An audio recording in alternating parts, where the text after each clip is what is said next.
Welcome to Moravia here for our opening football game of the season between the Twin Cedars Sabres and the Moravia Mohawks. This is Tyrell Welch. I'll be broadcasting the home games this year for you through the KIC Thunderbolt app.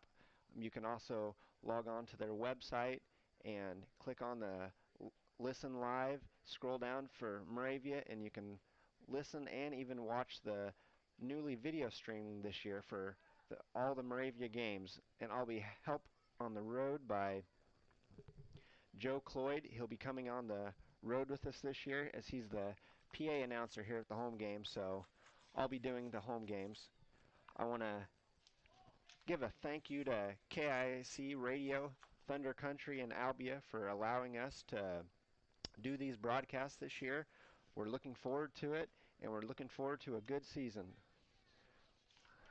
Up ahead, we're going to have a quick interview with Coach Denny Whitlow of the Moravia Mohawks, but before that, I want to give a shout out to our sponsors. Our sponsors this year are Double D Repair, and they're sponsoring all of our touchdowns. Double D Repair is in the southeast of Albia, is an ag and heavy equipment repair shop. Take it to them or they'll have to come with their mobile service truck. Call Double D Repair for all your large and small equipment repairs. 641-777-6754. Double D Repair. They're a proud sponsor of Moravia football. Also sponsored by the Hall Tree. The Hall Tree, which is located on the west side of the Centerville Square.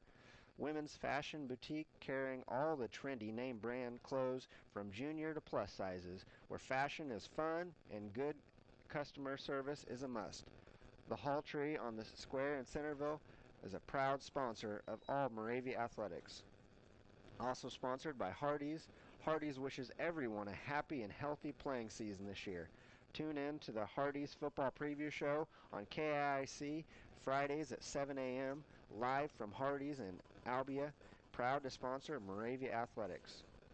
Lighthouse Church of the Nazarene. The Lighthouse Church of the Nazarene in Moravia welcomes you to worship with them Sundays at 10:30 a.m. and 6 p.m. On Wednesdays at 7, you can find activities for all ages. Whether you're visiting the lake area or you're a longtime resident, you'll be welcome at the Lighthouse Church of the Nazarene in Moravia. Lighthouse is proud of Moravia Athletics. M&W Welding has been in business in southern Iowa since 1979. Located southeast of Moravia, they build inline and side-by-side hay trailers. They can also build all your tractor and skid loader attachments to get the job done. They're a proud sponsor of Moravia Athletics. And also sponsoring is the Rathbun Marina. Rathbun Marina is the premier boating destination on Rathbun Lake. Rathbun Marina has over 200 slips and 88 campsites. A newly remodeled store, marine service and repair, fuel dock, boat and trailer storage, and tight security. If camping isn't your thing, stay at the Lakeside Inn, where every room has a lake view balcony. Check out all the amenities at rathbunlakemarina.com, proud sponsor of Moravia football. Well, we have about 25 minutes till kickoff. Both teams are doing their pregame. Moravia is going through some route running, and looks like Twin Cedars is over there just having a talk right now. I see the band is off to the side, just waiting to come out for the national anthem here after a bit. Looks like we got pretty good numbers in the band this year. I don't know what the numbers are, but looks like we got some good support. We've got people coming in right and left. We still got plenty of time to come on down to the football field. And if you can't come on down, like I said, you can listen and watch the live stream on the KIC Thunderbolt app, or you can go to KIC Thunder Country website, listen live, and click on the Moravia app, and you can watch us there. Now, here in just a moment, we're going to have a short interview with Coach Denny Whitlow of the Moravia Mohawks.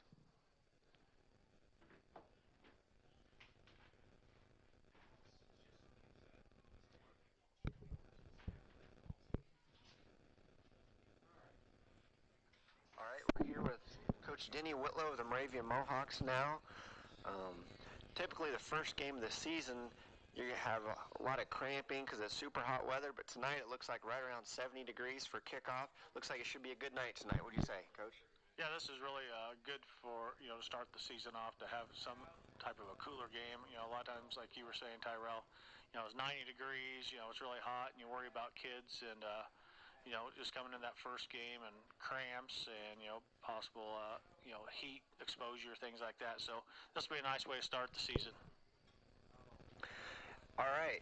So we know as you do every year, we've lost some really talented seniors off this past year. You think specifically as the quarterback position, because there's a lot of responsibilities involved in the quarterback position. So who are some of these players that may be looking to come up to fill in some of them spots that are going to be missed from year to year? Yeah, we've had a good competition for the quarterback position this year. We had Will Martin, who has played wide receiver the last 3 years. And when we discussed with kids who wanted to step up and maybe be the quarterback this year, Will said, "Yeah, yes, Coach, I'd like to try out for that." And Caleb Templeton was our JV quarterback last year, and he really improved a lot as the season went on. And him and Will had a really good competition during the last couple weeks. And we decided to go with Will tonight. He has just a little bit stronger arm. But Caleb, if we need to put him in there, I'm sure he's going to get some snaps tonight too. So we'll play both of them. But Will Martin right now is going to be our starting quarterback. Wide receiver-wise, we've had a good competition there. Logan Johnson, who is a junior, and Caden Whitlow, which is my son. They're going to play the receiver positions. Caden's probably going to be the starting wide receiver tonight, while Logan will be our tight end, with Bryce Castor coming in there and filling in some roles there as well in those positions. We also have Riley Hawkins, who is a freshman who has looked really good, so we wouldn't be afraid to put him in there, and hopefully we can get him some snaps as well. At running back, we've got Tanner Cormany coming back. Tanner last year was our starting tailback, and he just improved every single game, and he's looking really tough. We went to a William Penn camp, and he was very impressive at that William Penn camp. And then his brother, twin brother, part of the triplets, Brett Cormany, he'll be our fullback. And since Caleb is going to be our backup quarterback, he's going to be relieving those two to give them some breaks during the game. Then on our offensive line, starting this year, we'll have Ian Paget, who comes back, and he was a starter last year, along with Ethan Martin, who's a junior, and he was a starter last year. So we got 2 returning starters, and then we have Marshall Albertson, who will be our center for this season. He's a sophomore, but Marshall was in the weight room all summer, has gotten a lot stronger, and that'll probably be our starting offense. All right. Now looking ahead to Twin Cedars, just going through the stats, it looks like they pretty much lost most of their offense from last year. I know you had a chance to go out and scout them last week. How do you feel about tonight's game, your chances against them? How did Twin Cedars look from what you saw last night? Yeah, we went and watched them last week. That was, I guess, the thing for us. We were able to go scout them, but the thing for them, they've got now a game under their belt. But yeah, they struggled some last week, and you could just tell that they had a lot of kids in new positions. But I saw some good football players on that team. They are really big in size. Their line probably averages 240, and that's going to be maybe a difficult thing for us because our line, we don't have a single. Well, I shouldn't say that. 2 of our 3 linemen aren't even close to 200 pounds, and Ian weighs about 240. So we're going to have to expect him to be the meat in our line there. But so they're not real fast off the line, but they do have size, which can definitely clog up the middle. Cade Duncan looked like their top offensive threat last week, and a lot of the kids already know him from basketball, and he looked really tough. So we are definitely going to have to keep an eye on him. So, but Cam is a really good coach, and I know that he'll have those boys ready to play. Yeah, sometimes it's hard to gauge teams when they come from a different district and you haven't had common opponents. And they tell us that between weeks 1 and 2, that's typically when you make your biggest leaps. You see your most improvements because you see what you need to work on the most once you've had a game under your belt. Now that's for them, but you guys haven't had a first game yet. So do you feel it gives them a better advantage for having an extra game to work the kinks out, or is it kind of nice for you where you've had the opportunity to scout them and maybe they haven't got a chance to see anything about you yet? I think it kind of works both ways. Like you said, that's what the old saying's always been. You make your most improvements between game one and game two. So I'm expecting them to be a lot better team this week. They did have a lot of fumbles last week, and I'm sure Cam's got that straightened out. But for us, where they haven't seen us, they don't know, what we're going to be throwing at them.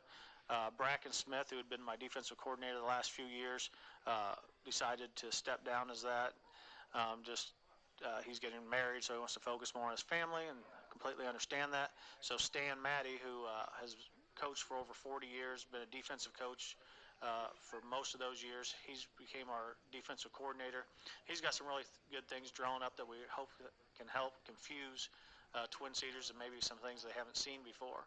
Offensively, on the offensive side, we're changing some things up, so they're going to have to adjust on the fly, things that they haven't seen before from us. So we hope that kind of works to our advantage as well. Real quickly, I'll get you out of here on this last question so you can get ready for tonight's game. But this early in the year, it's still a little early to make predictions on the districts because you don't know what exactly teams are going to have out there.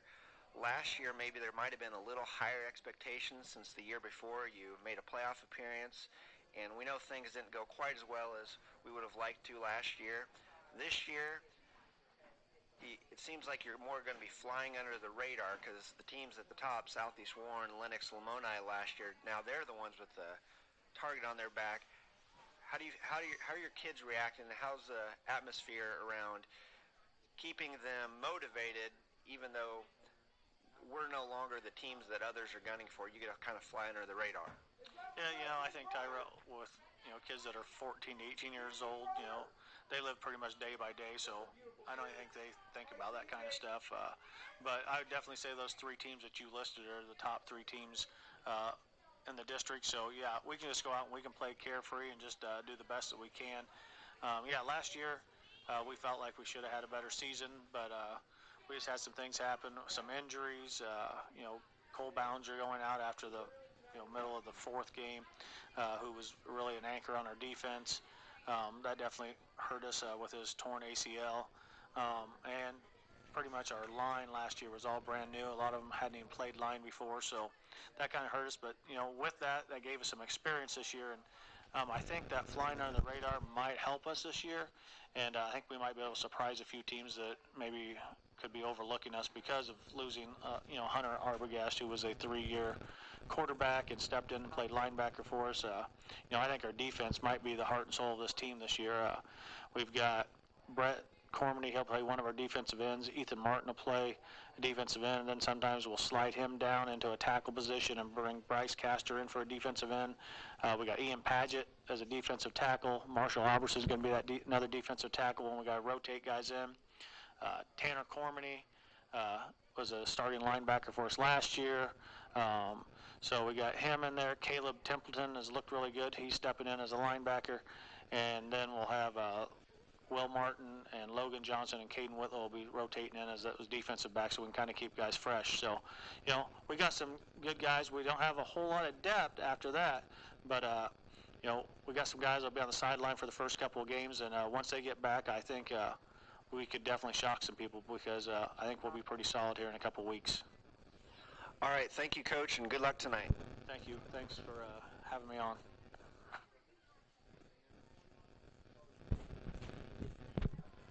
And that was our interview with Coach Denny Whitlow of the Moravia Mohawks. We have 14 and a half minutes till kickoff. I'm going to real quickly go through our sponsors. Once again, we're thankful for. Those sponsors are Double D Repair in southeast of Albia. They're sponsoring all the touchdowns this year. The Hall Tree, which is located on the west side of the Centerville Square. Hardee's in Albia. Lighthouse Church of the Nazarene in Moravia.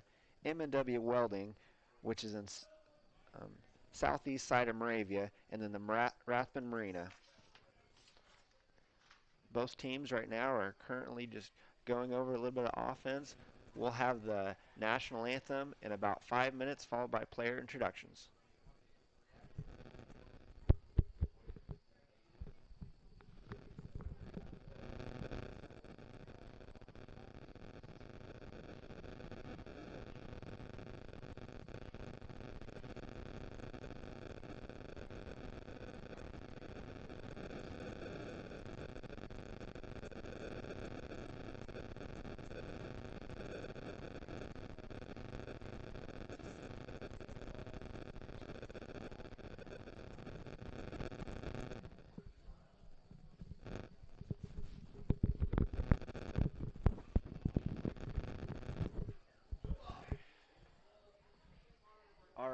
Now the first game of the year, we have Twin Cedars. Last year, these two teams played, and Moravia won that game. Can't quite see what the score was of that game, but I know Moravia won that. This year, it's a whole new year. Both teams, Twin Cedars lost the majority of their offense, and Moravia has pretty much lost the majority of theirs as well. So it's kind of hard to expect what to expect with these brand new games, the first game of the year. So we'll see what we have. I know returning for the Mohawks this year, we'll have Will Martin at quarterback tonight. He played wide receiver last year, but with the loss of Hunter Arbogast, who was a 3-year starter for the Moravia Mohawks, it can be a little difficult sometimes breaking in a new quarterback, but Will Martin, talking to Coach Whitlow earlier today, there was a good quarterback competition, and Will Martin just was the guy that got the nod, and we'll see how he does. He's a senior, 5'10", 135. He'll be wearing number 9. At tight end, we'll have a junior, 5'11", 145 pounds, Logan Johnson. And wide receiver will be Caden Whitlow, number 16. He's a junior. He's 5'10", 130 pounds. Those two will be the receiving corps. On the offensive line tonight, we'll have Ian Paget, number 54. He's a 6'1", 250-pounder. He's kind of the go-to on the line. He was a returning starter from last year's team. He actually got hurt the last game of the season last year against Lennox, and he's back now. He's healthy, and I'm sure he's going to be really ready to go for his senior year. Also returning, who was a starter on the line last year, was Ethan Martin, number 56. He's a junior, 5'9", 175 pounds.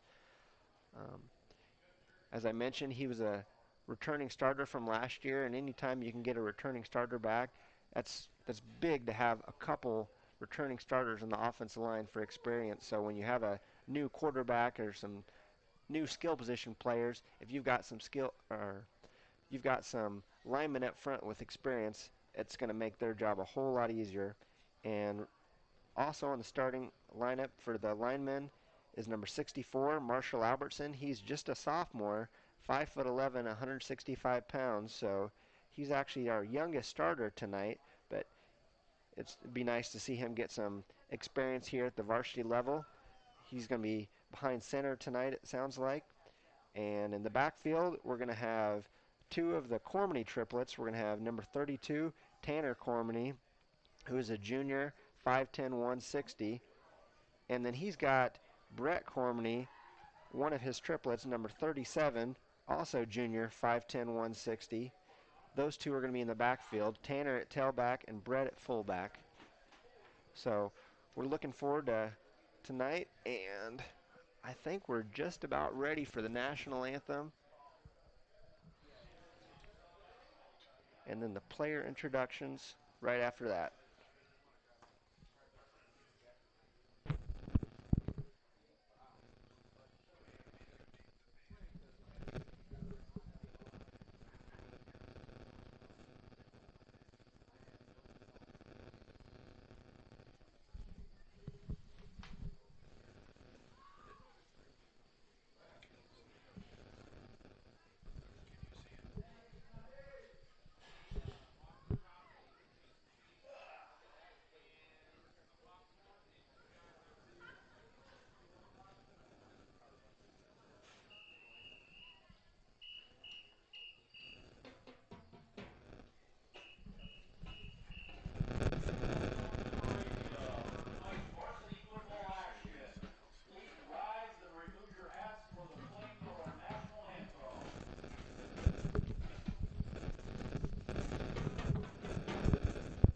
Here come the Moravia Marching Mohawks, directed by music teacher, or band teacher that is, Lisa Nelson.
All right, and we're back with you now. 6.5 minutes till kickoff. For Twin Cedars, they're going to be starting number 1, Braden Denberger, number 2, Cade Duncan, number 7, Dallas Clark, number 15, Hunter McCombs, number 42, Levi Messmaker, number 62, Austin Tess, number 68, Trenton Reed, and number 78, Riley Russell. Now, one thing this Twin Cedars team opposed to Moravia is size-wise up front, they're going to be a lot bigger. Their line averages 240 pounds, which I don't even know that Moravia's line averages 190 pounds. I'd have to do the math, but there's quite a gap there. So Moravia's really going to be having to look for their speed to counteract some of that Twin Cedars size. Looking at last week, the Twin Cedars Sabres fell to English Valley's 47-8. Some of the stats from last week: Dallas Clark was the quarterback. He was 8 for 14 passing for 65 yards, no touchdowns through 2 interceptions. The leading rusher last week was Levi Messmaker. He had 9 rushes for 54 yards. Cade Duncan had 2 rushes for 27 yards, Cade is looking to be a special player for them this year. Braden Denberger had 12 rushing attempts for 12 yards. And then the quarterback, Dallas Clark, 7 rushing attempts for 2 yards, none of which had a touchdown. Receiving last week, Braden Denberger had 2 catches for 7 yards. Cade Duncan had 3 catches for 27. Hunter McCombs, 3 catches for 63 yards and a touchdown, which went 41 yards. Levi Messmaker had 1 reception for 7 yards.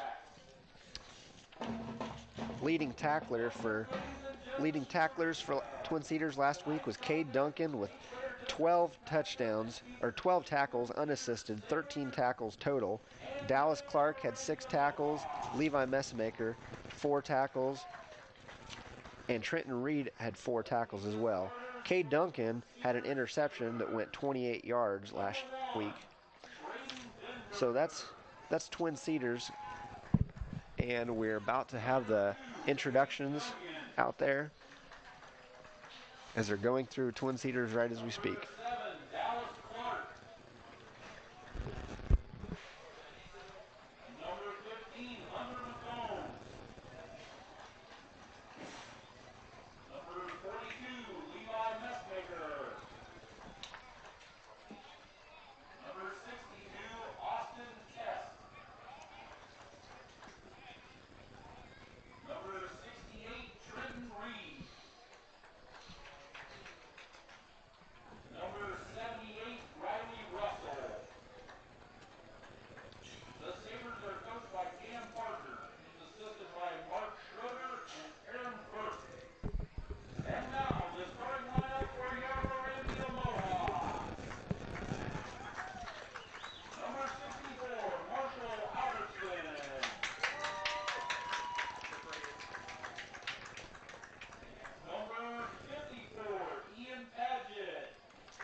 All right, we are 2 minutes away from kickoff. Twin Cedars is coached by Cam Parker. This is his second year at the helm at Twin Cedars. Before that, he was the assistant coach for several years. Moravia is head coached by Denny Whitlow. Defensive coordinator will be Coach Stan Matty. Other assistant coaches are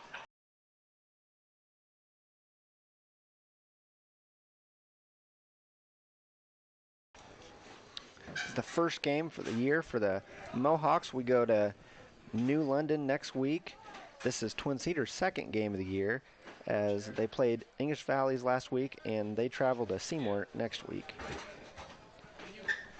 The captains tonight for the Mohawks are number 9, the quarterback Will Martin, and number 32, tailback Tanner Cormany. Can you hear me, Denny?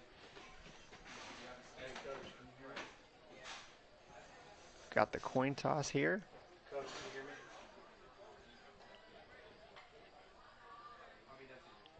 Twin Cedars has won the toss, elected to defer. It appears as if the Mohawks will receive, so they will have the ball first. Coach, can you hear me? Real fast, I'm going to go through our sponsors one more time.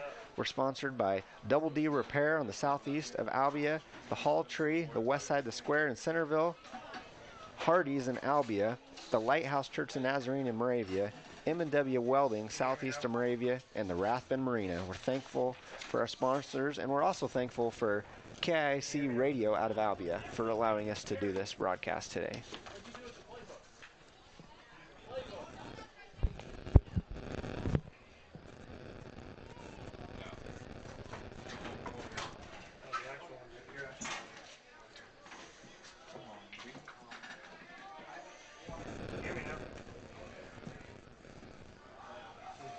All right, my phone is showing 7 o'clock.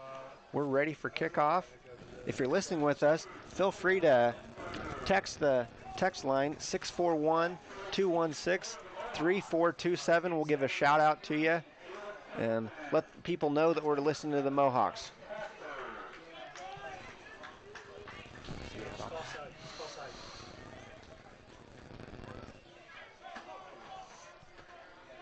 Hey, get them up on the 10-yard line. Scoot them up a yard.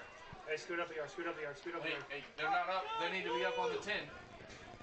Scoot them up. Hey, you need to turn them up. You need to move them up 5 They're yards. 5 yards off. They're 15 yards off. Tell them to get up on the 40. The Mohawks have Caleb Templeton and Bryce Castor back to receive. Move up. There goes the kick. It's a short one. Onside quick, and it's kick it is fallen upon by the Mohawks, and the Mohawks will start with great field position. 1st and 10 from the, looks right at the 35-yard line.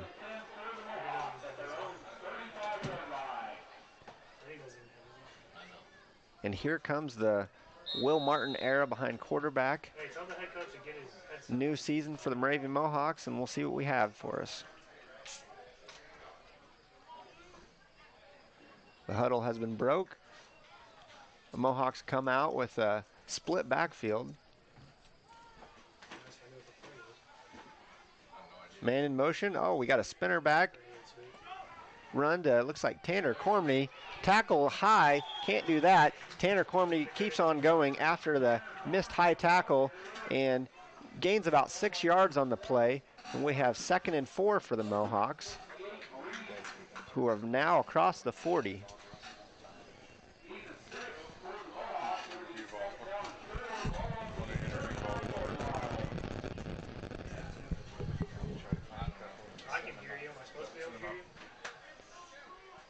And here we are again. Looks like that same split formation. Jamie can't hear anybody. And Tanner Cormany in motion. They've given it to him. Yeah. Brought down by a host of Twin Cedars Sabres. Looks like he might have gained a yard on the play.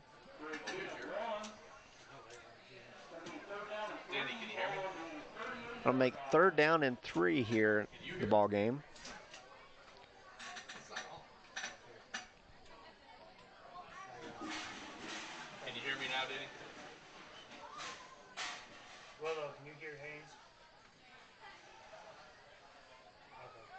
Cormany in motion again. Will Martin fakes, gives it to his Brett Cormany that time, up the middle, and a good gain for about 7 yards. Looks like it, couldn't quite tell, but it was enough for the 1st down, and there go the chains.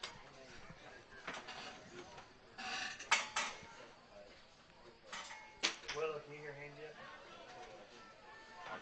Huddle has been broke again, and the Mohawks seem to be liking this spinner back formation. Plan to go on it again. We didn't see much of it last year. Yeah, Will Martin will keep it this year. He's got good speed, but he's brought down shy of the 1st down. And we will have second and about 5, it appears. Can you hear me? They're not hitting the big play, but they're moving the chains, and that's all you need to do. Oh, wait, I heard somebody.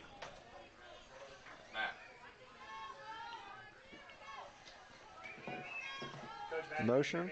Will, oh, he fakes it. Oh, and we got a man open. Oh, incomplete. We had a man open there as Will decided to go deep with his first pass for the season. I can't hear. It's all right. We've got 3rd and 5 now. Willow, get your headset on. We'll do it again. Couldn't quite make out who that pass was intended for.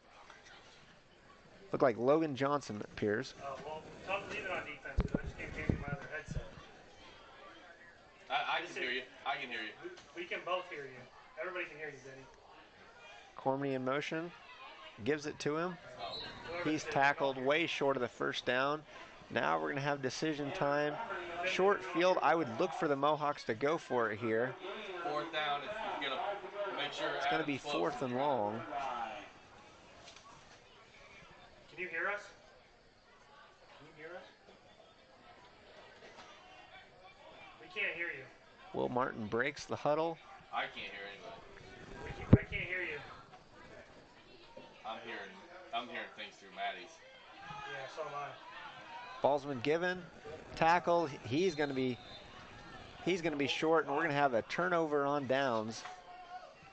Twin Cedars will start 1st and 10 at about the Sabre 25-yard line, looks like. Hey, you ready for them to come out? That's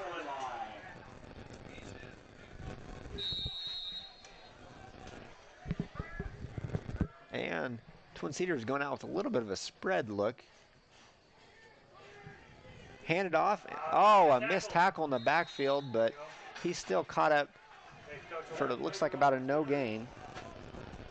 Marshall Albertson on the tackle.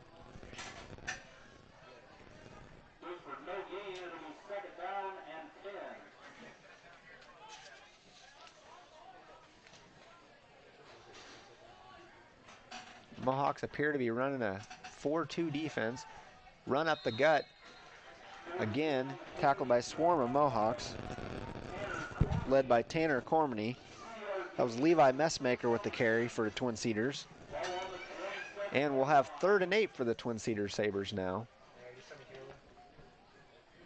After two back-to-back runs, we'll look for most likely will be a pass here. And they're in tight, so we'll see what we have. They're tight. It's going to be a dive. It's going to be that trap. There, play action. Oh, a screen to the back. And oh, he is smothered down by, appears to be Tanner Cormany. He's got a couple tackles already on this drive. It's a loss of 3 yards on the screen. And it's going to be punting down for Twin Cedars. We've got Caleb Templeton back to receive.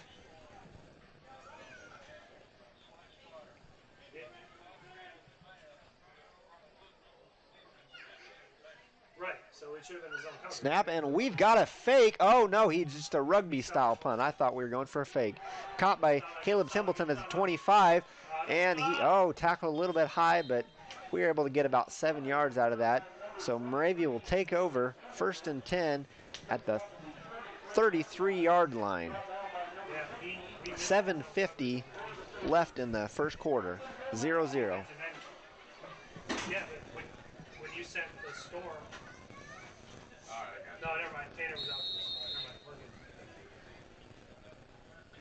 Yeah, 42 was wide open. Looks like we have Caleb Templeton in the backfield. He goes in motion. Will Martin fakes to him. Wide open. Oh, did he catch it inbounds? He did. We've got a long first down past, looks like Logan Johnson. And Moravia, just like that, is in very good territory. Hey, tell Will to lay off of that a little bit. He's got What's that? He doesn't have to lead him all the way to the center. Yeah, it looks like 1st and 10 from, appears to be about the 20-yard line. Caleb Templeton in motion again. This time they give it to him, and he's tackled back for a loss of about 2 to 3 yards. 82 or 62. Brought down by number 62, Austin Test, a senior for the Twin Cedars Sabres. No, he touched the 62. He didn't run. He just stood there. Hey, this is that 3-5 looking front. Who's going to bail? Moravia's been in the same formation all game long. This time a fake to Templeton, and we got Cormany up the middle. I can't tell. It looks like Brett Cormany on that carry. He's on his own right now. 68. He gets them back some positive yardage, gain of about 4. So we're going to have 3rd and long now from the Twin Cedars 19-yard line.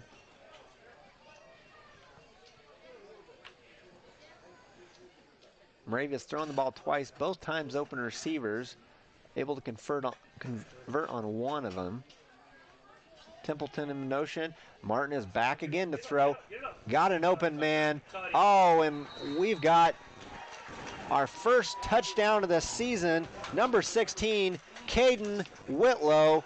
And our touchdowns this year are brought to you by Double D Repair, the southeast of Albia. It's an ag and heavy equipment repair shop. Take it to them and they'll come to you with your mobile service truck. Call Double D Repair for all your large and smaller equipment repairs. 641-777-6754. Now we have Logan Johnson back to attempt the extra point for the Mohawks. Snap, kick is up. And it is good. We've got a 7-0 ball game now.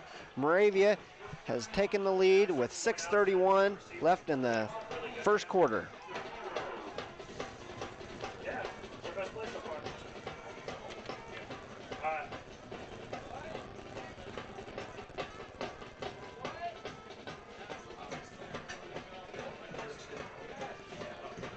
So far this quarter, Moravia has thrown the ball 3 times. All 3 times they've been able to have an open man. Twice they've had big gains, though, one being that touchdown play there.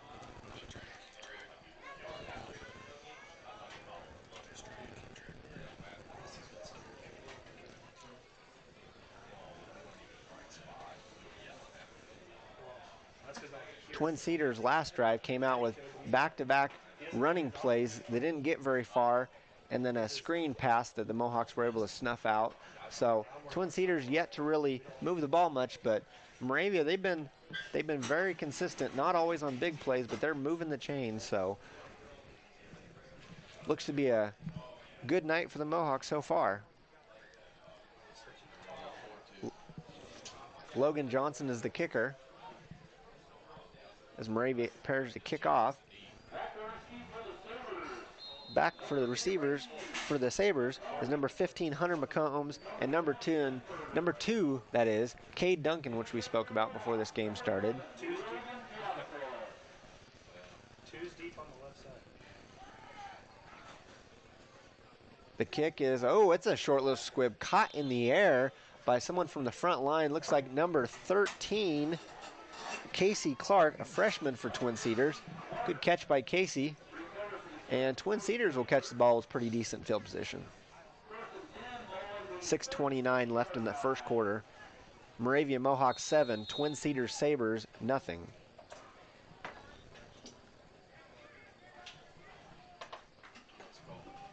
Twin Cedars breaks the huddle in a tight I formation.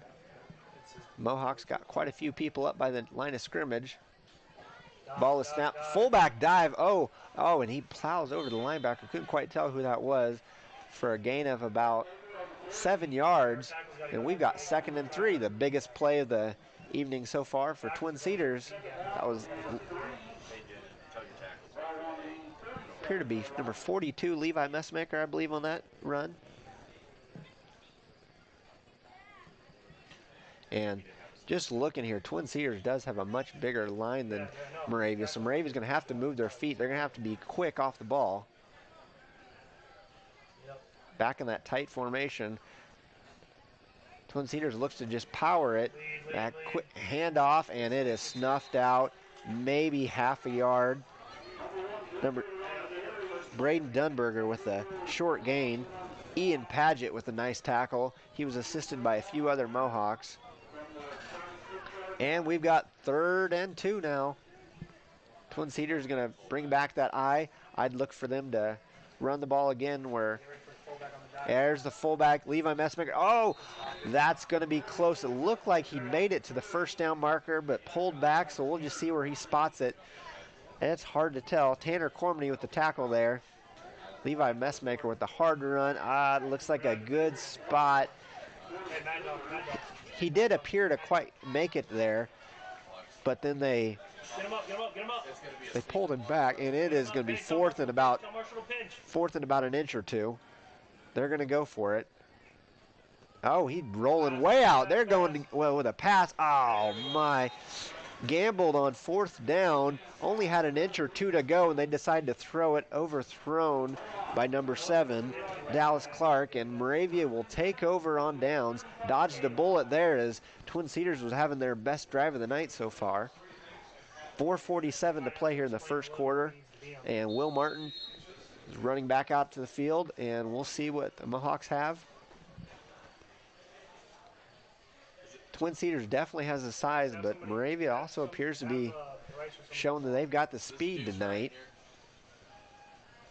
And we got motion. Will Martin's going to keep it. Oh, and he's brought down deep. That's a big loss. Looked like number 7, Dallas Clark, with the sack. Will Martin lost, about 7 yards. After that fake, he bowed backwards, and that's one position you do not want to be in, going backwards. Moravia is going to have 2nd and about 17 here. A little over 4 minutes to go here in the first quarter. Twin Cedars has got 3 down linemen. Tanner Cormany in motion. Will Martin's going to keep it. Missed tackle, and he gets a couple, but still a long ways to go. 3rd and about 15 for the Mohawks, as they are on their own side of the ball. Own side of the field, that is. 30-yard line. Make sure Bryce is ready to go.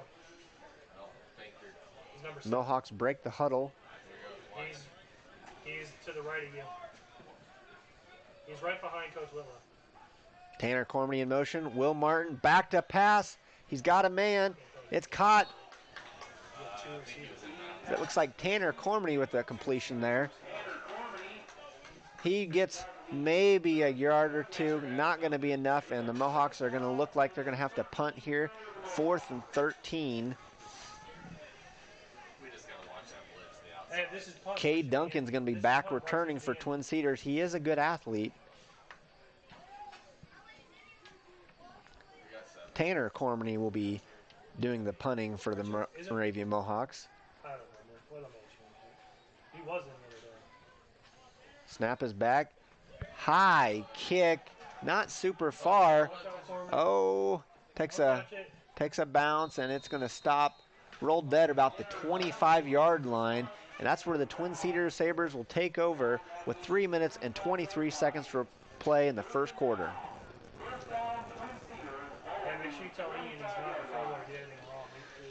So after the Mohawks come, moving the ball down the field and getting an early touchdown, Twin Cedars gets a little momentum moving the ball, and then a good stop for Twin Cedars. Now maybe the Sabres have a little momentum. We'll see what they've got for this possession here.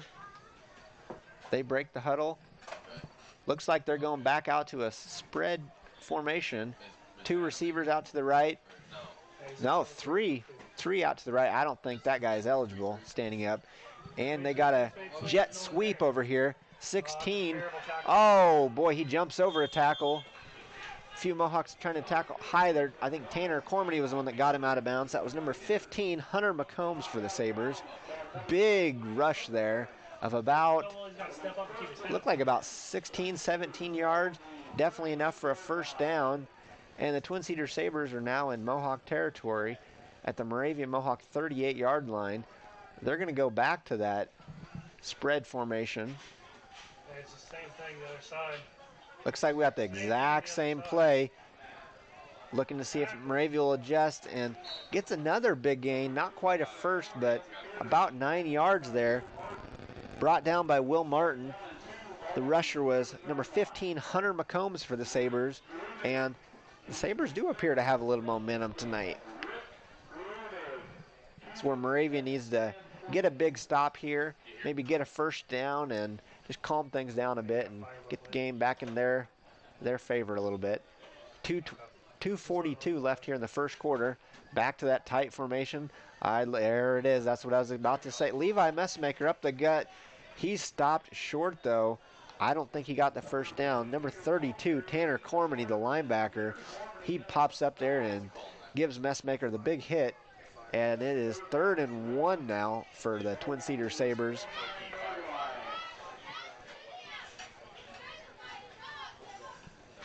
See what we have, and they're not going back to the tight formation. They're going spread again. It could be about anything. Are we going to see another jet sweep from McCombs? Here he comes in motion, but this time the quarterback's going to keep it. Oh, big loss. He's nailed down for a loss of 5 yards. Tanner Cormany, he ran right through the offensive line and made the big tackle essentially right after the quarterback caught the ball. Dallas Clark brought down, and it's going to be 4th and 5 now. There's a big difference between 3rd and 1 and 4th and 5. Twin Cedars do appear to be going for it back in that tight formation. Are we going to see Messmaker up the gut, or what will we have here? And Dallas Clark, he drops back, play action. Oh, wide open. Oh, right off the fingertips of number 1, Braden Denberger.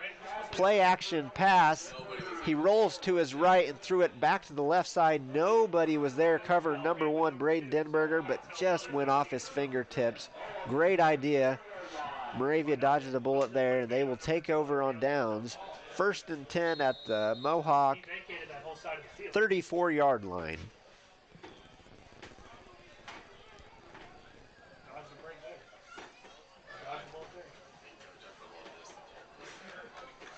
Marshall Albertson runs the ball. He's the sophomore center this year. Cormany in motion. Will Martin fakes it to him, and he's going to give it to his brother, Brett Cormany. He runs over a Twin Cedars defender. Huge gain. I don't know, looked like about 40-yard gain there. Close to the touchdown, but not quite there. Huge run by Brett Cormany. We've been hearing a lot of Tanner Cormany tonight. Well, he's not the only Cormany on this team. We got a couple more, and there's one of them, Brett Cormany, with a big gain. And Moravia is going to have the ball 1st and goal, looks like, right about the 9-10-yard line. Back in that spinner back formation. Will Martin. He's there. He's going right, wide open. Oh! Incomplete. Had a man, but by the time he threw it, Twin Cedars was there to knock it down.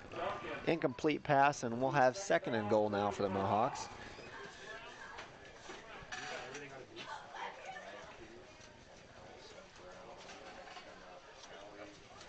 This is a little bit new for the Mohawks this year. Last year we didn't really see the spinner back formation, but with a speedy quarterback and Will Martin, looks like the Mohawks are liking this formation this year.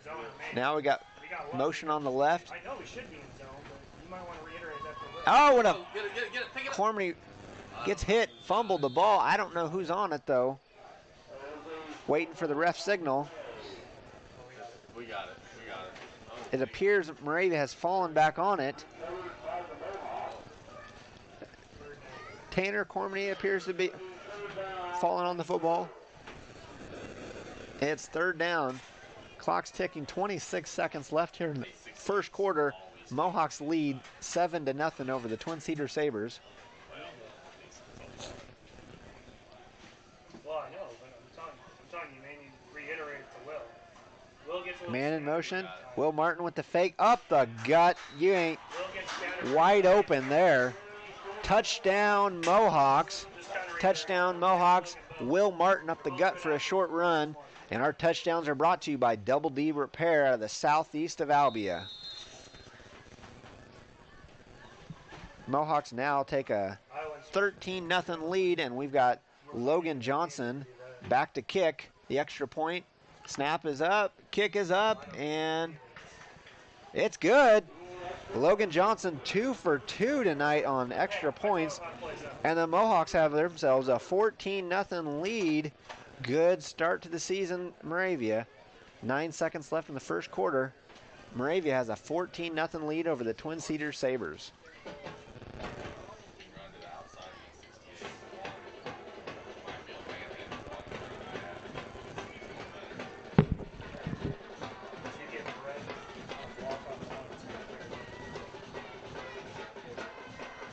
So far, Martin off to a pretty good debut at the quarterback position. He's got a passing touchdown and a rushing touchdown.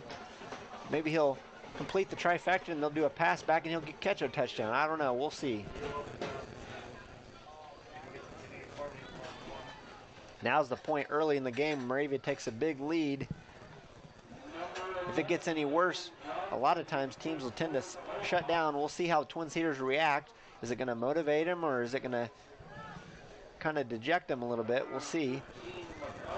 Hunter McCombs, number 15, back to receive, along with number 2, Cade Duncan. Logan Johnson's going to be doing the kicking duties. Let's see if he kicks it deep this year or if they're going to have a short squib kick. Both teams have been going with that short little 10-yard onside kick. And he's going to kick it deep, not to the end zone, but Hunter Combs catches it, and he's hit by a few Mohawks, bounces off of him, eventually brought down by, that's the kicker who brought him down, Logan Johnson. Good job, Logan Johnson, getting the nice kick and then running down there, making the tackle. Twin Cedars will take over. 2 seconds left in the first quarter, so they'll get one play here. First down, 10 yards to go. Do we have 8 in there?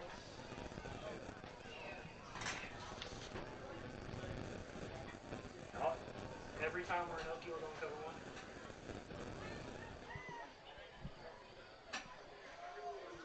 Alright, well then, if we went cover 1, then Logan blew his assignment and go with the assignment. Twin Cedars spread out, got a man in motion. It's Hunter McCombs. Quarterback's going to keep it after the fake to him. Dallas Clark goes left around the left side. He's got running room. Tackled right at the first down marker. We'll see where they mark him as the first down whistle blows. I'm not sure if we're going to have a first down or he's going to be shy.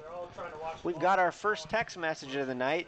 That's by Joe Millage, sounding excellent and looking good. Thank you, Joe.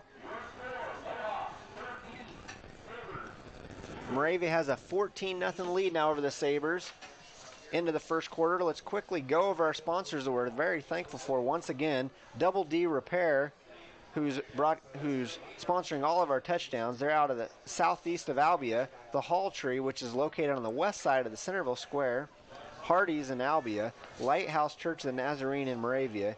M&W Welding in southeast Moravia, and the Rathman Marina. Those are our sponsors. And once again, we're also very thankful to be teaming with KIIC Thunder Country in Albia to broadcast these games.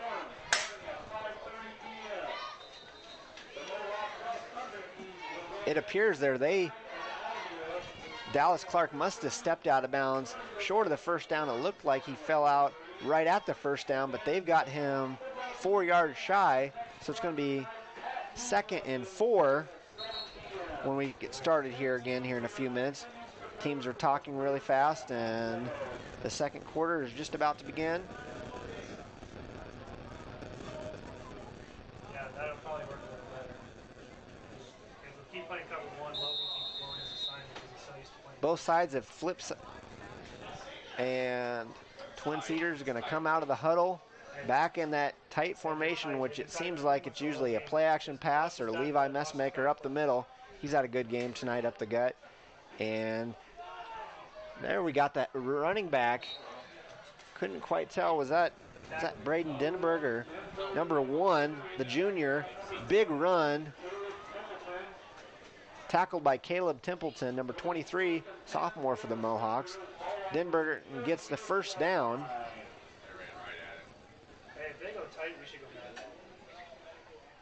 Twin Cedars has had a little bit of success running the ball tonight.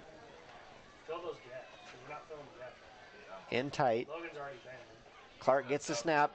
He finds Denbergen again up the middle, and he's wrestled down.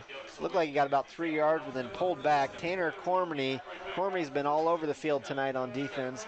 Tackles him for about a gain of 3 yards. That's going to bring up 2nd and 7 for the Twin Cedars Sabres. Ball is on the 39-yard line.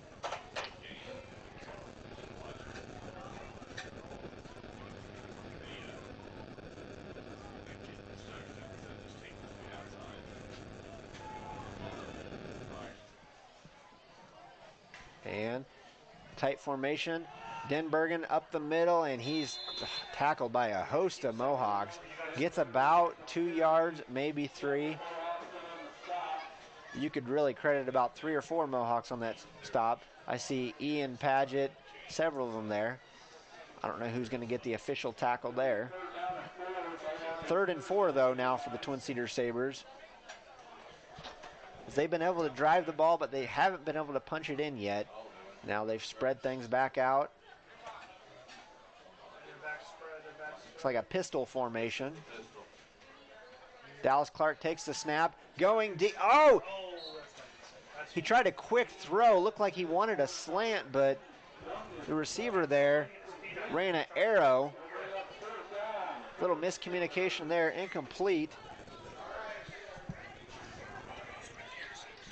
Will Martin just about had the interception there. Just a little bit of miscommunication. Quick release on that, but threw it to the wrong color. 4th down, about midfield. Twin Cedars appears to be going for it. Down 14-0, why not? Pistol formation. Dallas Clark keeps it going right. He may get this. Oh, no. He's stopped way short. Caleb Templeton appears to have had the tackle there, but Twin Cedars drive once again is stalled. Mohawks will take over 1st and 10 at their own 37-yard line. Anytime Twin Cedars starts to get something going, they just can't quite complete it. And now Mohawks will take over 14-0. 2nd quarter, looking to add to that. A little bit different formation here. Still sticking with that spinner back. And just the Sabres appear to be getting through there, but the speed of the Mohawks around the edge is just a little too much. Tanner Cormany with the run there for about 6 yards. The Mohawks have been pretty balanced tonight running the ball between Will Martin, Tanner Cormany, Caleb Templeton, and Brett Cormany, who had the big long run earlier tonight. He's right behind you. Back in that spinner back formation, but you got Tanner Cormany side by side with the quarterback. Could snap at him if they wanted to. And they will give it to him. Tanner Cormany, oh, up the middle. He's got a big hole. Touchdown, Mohawks. That's going to make it 20-0. Huge hole there. Double D repair. Touchdown. Southeast side of Albia. That's going to be a double D repair touchdown. 20-0 Mohawks. Here comes Logan Johnson with a kicking tee, and Moravia is opening things up now. Chance to make it 21 here with the extra point. So the snap. Oh, some Twin Cedar Sabres get through, but the kick goes through. That's 21-0 now for the Mohawks. Opening up a big early lead. Good start to the season. And now Twin Cedars has a tough task. It's still early in the 2nd quarter, folks. 9:22 to go. And Mohawks have a 21-0 lead.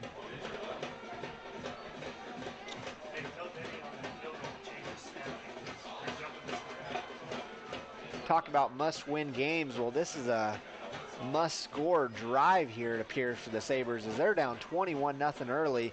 They've got to get on the board, get their kids back into it, get a little motivation. because right now the Mohawks appear to be all in control.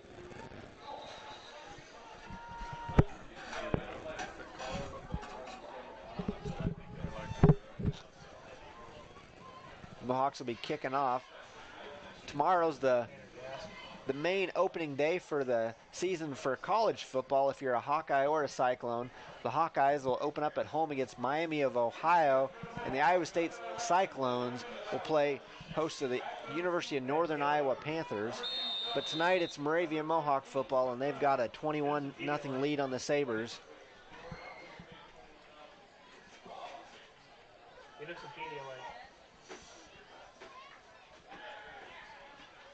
Logan Johnson with the kick. Oh, a squib onside kick. Oh. That's onside. Moravia may have had the ball. I thought he touched it early, but no, I think he touched it after the 40, but was hit back. Twin Cedars is going to have the ball. I thought Moravia recovered that onside kick, which would have been a devastating blow for the Sabres if he would have. Still a very good attempt. Twin Cedars will take over, though. 1st and 10 at the Moravia 39-yard line. So this is what the Twin Cedars Sabres need. They're on their side of the Mohawk side of the football, that is. Back into that tight formation where they've had success running the football. Clark takes the snap. Oh, we got an end around, a counter play. Number 2, Cade Duncan. The receiver comes around, gets a gain of about 5-6 yards. Nice run there by Cade Duncan. Tackle by number 56, a junior for the Mohawks, Ethan Martin. It's going to be 2nd and 5 now. Twin Cedars, a nice little run, and they've been able to do that. They've been able to gain yards in chunks. They just haven't been able to punch it down inside the red zone, so we'll see what we got this drive. Dallas Clark takes the snap. Oh, big messmaker up the middle again. He's a brute to take down. Brought down, though, by Tanner Cormany. Messmaker gets a couple there. It's 3rd and 3. And really, you got to think, if Twin Cedars just sticks to this running, surely they're going to get a first down, as they're getting 2-3 yards, sometimes more each time. Haven't had a lot of success throwing the ball, but Twin Cedars has clearly been able to move the ball up front with them big bodies. Dallas Clark takes the snap. Oh, he's about tackled as he hands it off to Braden Denberger, who gets a couple and then brought down, tackle low by Brett Cormany and a few other Mohawks. And he did get a little bit of yardage. It's 4th and 1. You've got to go for it now. On the 30-yard line, 4th and 1. Even on shorter gains for the Sabres, they're still getting 2 yards, so surely they can make this 1. But if the Mohawks stop here, that's going to be very devastating. Devastating for the boys in white from Bussy, that is. Oh, bobbled snap. He picked it up and gets a big gain, though. I thought for sure the Mohawks were going to have him stopped and there's going to be a turnover on downs. He bobbled the snap, but Dallas Clark recovers, heads up play, and runs for another about 6 yards, gets the first down, and their drive is still alive. Twin Cedars is moving the ball now.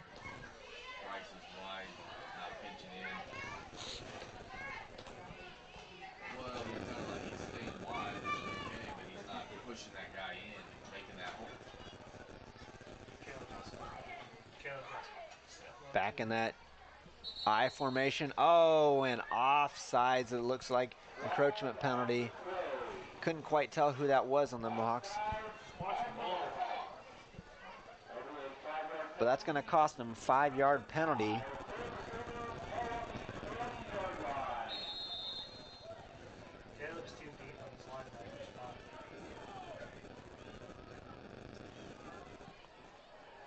Twin Cedars going to break the huddle now. 1st and 5 yards. And they're back in that spread pistol formation. Clark takes it to snap. Oh, and it goes through his hands right to the running back, Braden Denbergen, who drops on it. But that's going to be a loss of about 7 yards. 1st and 5 for Twin Cedars is now 2nd and about 13 yards for the Sabres. Big mishap there as Twin Cedars was moving the ball, had good field position, only a few yards to go, and now they're backed up. It's going to be 2nd and long for the Sabres. They go back to that pistol spread formation, fakes the pass, fakes the run, got an open man, waiting for the official, and they're going to say he caught, no, incomplete pass looked like it was to Levi Messmaker there on the play action. Pass was dropped though. It's going to be 3rd and 14 now for the Sabres.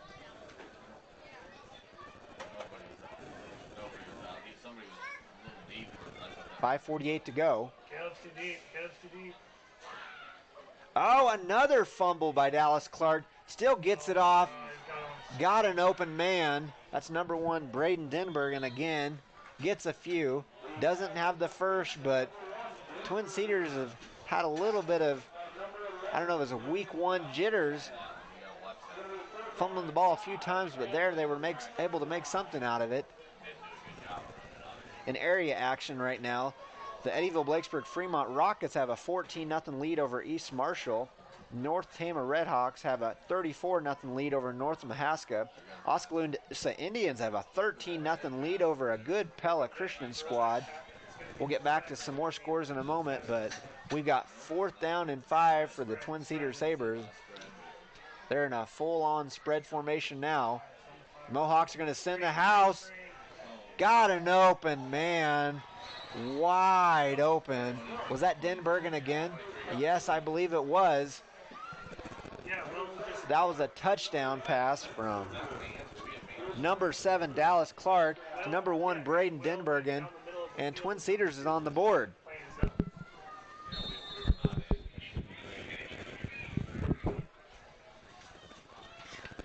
I'm not sure if Twin Cedars is going to go for the extra point or they're going to go for 2. It appears they're going to go for 2. They're in tight.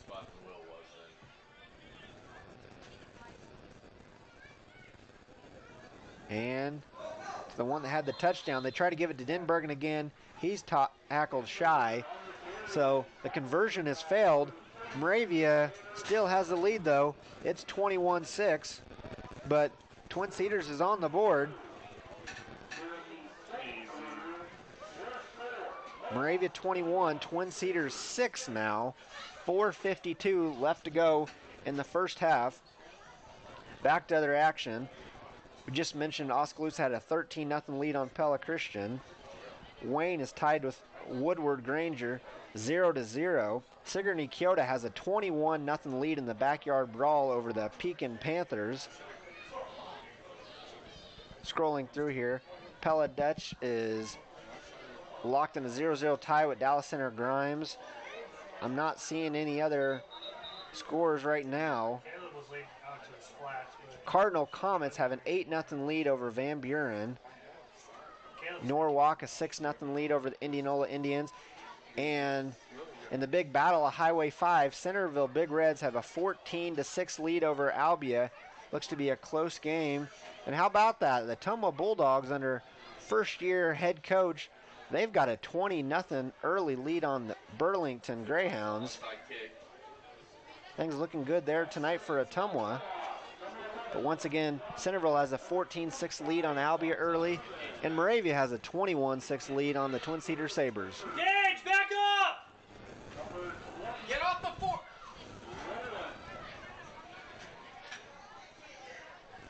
Now you got to wonder, a little momentum here from Twin Cedars. Are they going to kick it deep with that Mohawk speed, or are they going to possibly try to get back into this ball game and go with an onside kick? Oh, there's the squib. It looked like it tried to set it up straight, so they'd go for the onside kick. He does, but didn't even go the full 10 yards. And Moravia Mohawks have great position here. They've got the ball 1st and 10 on the Twin Cedars 35. And there's 4:52, plenty of time to go to score another touchdown. Or field goal for that means.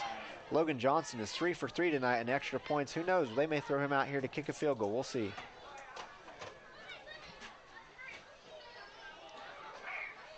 Back in that split backfield, spinner back formation.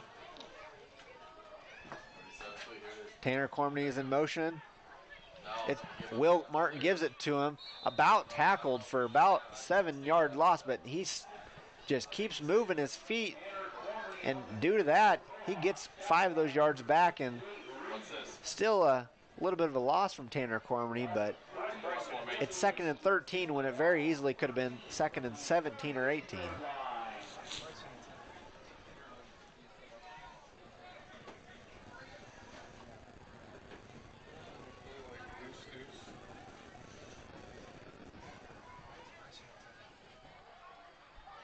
Man in motion. Will Martin fakes it to him. Play action. Oh, he's going to keep it. Oh, Will Martin's got speed. He's got state track speed. Back-to-back years. Made it to state and track. And he's got football speed as well as he goes right down the right sideline.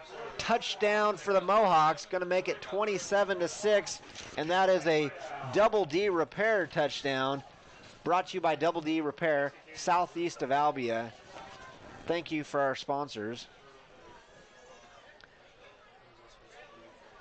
Will Martin had a play-action pass, couldn't find an open man, and thought, I'm just going to run this. I can do it myself, and he did. Big 35-yard gain there for the touchdown. Will Martin's had a big night tonight. And once again, Logan Johnson for the extra point. The snap, the kick, and that one looks like it's good too. 4 for 4 for Logan Johnson, having a great night kicking the ball. The Mohawks have a 28-6 lead. That didn't take long.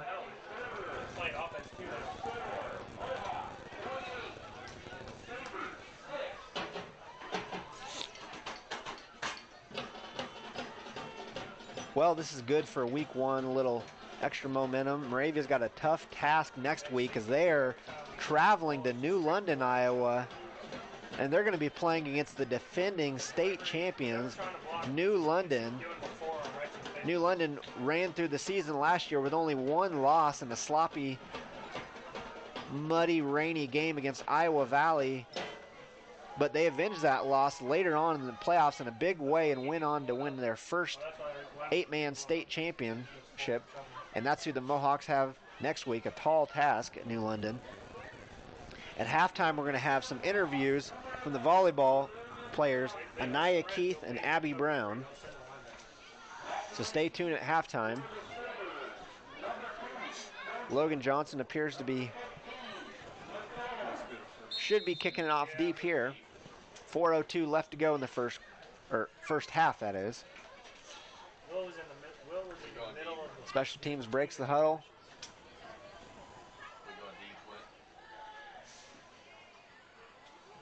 Johnson, a nice kick down the right side. It's going to be fielded by Hunter McCombs.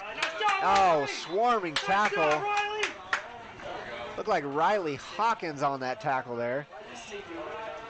Freshman Riley Hawkins, that is. It's always nice seeing younger players get in there, whether it be special teams, offense, defense.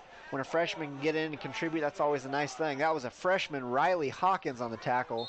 Way to sprint down there, Riley. And Twin Cedars is going to have a very tall task now, not only down 28-6, but they've got the ball deep in their territory. 1st and 10 from their own 9-yard line. And here's that spread formation again. We're seeing a lot of different looks from Twin Cedars tonight, which is very different than Moravia. quick pass, bubble screen. Quick pass screen, and it is knocked down. Number 7, Bryce Castor, knocked that pass down.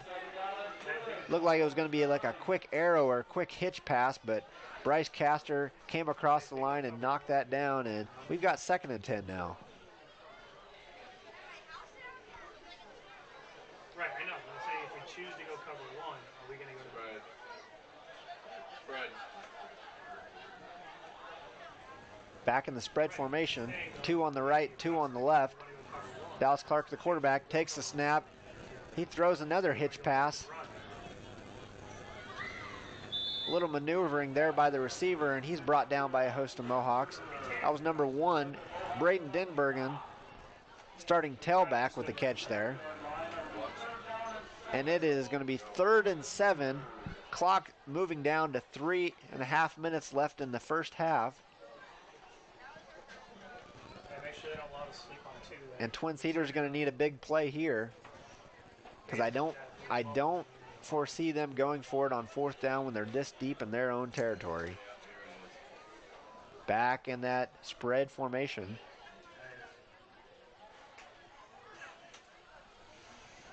Motion, Dallas Clark. No, he's got a slant play. Big first down for Twin Cedars. Once again, we're going to have some volleyball interviews here at halftime. It's going to be Anaya Keith and Allison Brown at halftime. But right now it's football.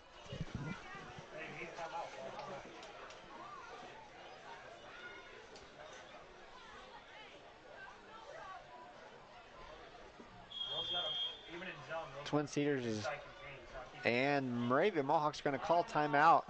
This might be their first timeout of the night. I'm not exactly sure. But let's run through real fast our sponsors. That's Double D Repair, southeast of Albia. The Hall Tree, located on the west side of the Centerville Square. Hardy's there in Albia. Lighthouse Church of the Nazarene in Moravia. M&W Welding, southeast of Moravia. And Rathman Marina out at Lake Rathman. We also want to thank KIC Thunder Country for teaming up with us tonight. And I'm actually getting a little bit of help up here in the booth from Clint Woodward, who's running the camera.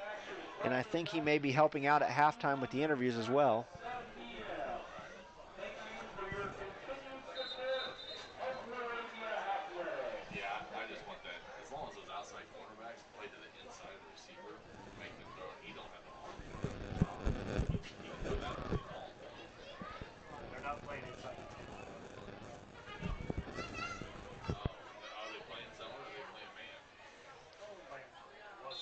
And the Mohawks have run back on the field, and Twin Cedars is ready to go. That tight formation, snapped. Dallas Clark finds it wide open. Who is that? Couldn't quite make out who that was. Looked like number 15, Hunter McCombs. A big catch there. Almost went all the way, but he's tackled deep in the Moravia territory. 2.5 minutes here to go before halftime, and Twin Cedars is looking to cut into this Moravia Mohawk lead a little bit.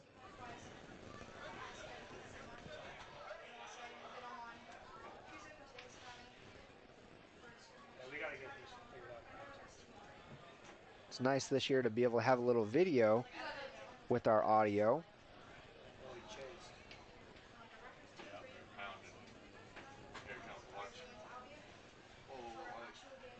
Dallas Clark looking over at his coach, and Twin Cedars appears to call a timeout.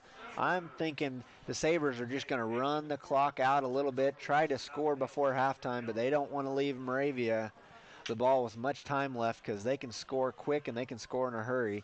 Twin Cedars are just going to try to, I would look for them to just stick in that tight formation and just run it slowly, try to milk as much time as they can, and hopefully get in the end zone as well, but they don't want to leave the ball in the hands of Will Martin and the Moravia Mohawks. As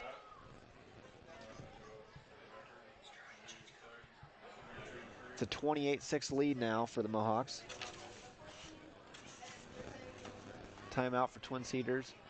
2:06 to go here in the first half.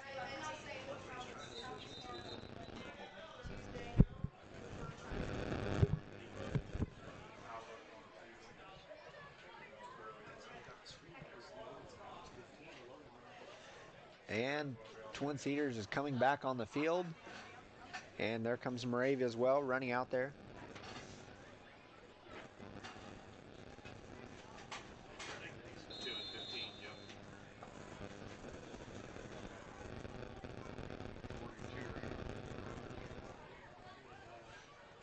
Tight formation, and there's Levi Messmaker. Right up the gut. Did he get a yard? Did he get a couple? Can't quite tell there. Don't have the best view here. He's tackled by a couple of the Cormanies, number 32 Tanner Cormany and number 37 Brett Cormany, both juniors, making the tackle there. And it appears they're only going to give him a yard there. 2nd and 9 now for Twin Cedars. That clock is ticking. Twin Cedars wants to run the clock down, but they need to get in the end zone as well. Now we're back to that pistol formation for Twin Cedars. Dallas Clark drops it back. Got a man. Oh, and it's broken up out there. Will Martin with the passing breakup. Dallas Clark had a man deep in the right corner. Will Martin knocks it down, and it's going to be 3rd and 9. It will stop the clock for Twin Cedars. 1:18 to go in the first half.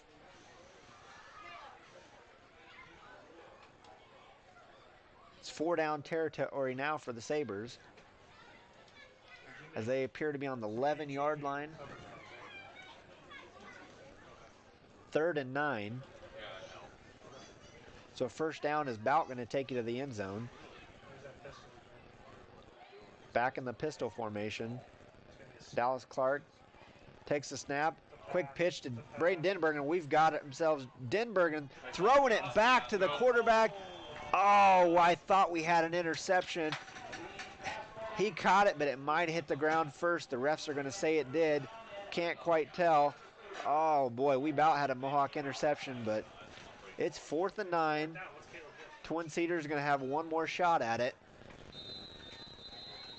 And it appears the Mohawks are possibly going to have the ball with a little bit of time left. Twin Cedars are going to call timeout.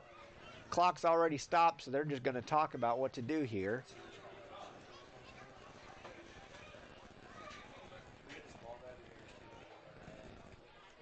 The Mohawks have done pretty well tonight on defense. Twin Cedars have been able to move the ball, but the Mohawks have been able to stop them short of getting to the red zone. So this is a rare trip for the red zone here for the Twin Cedar Sabres.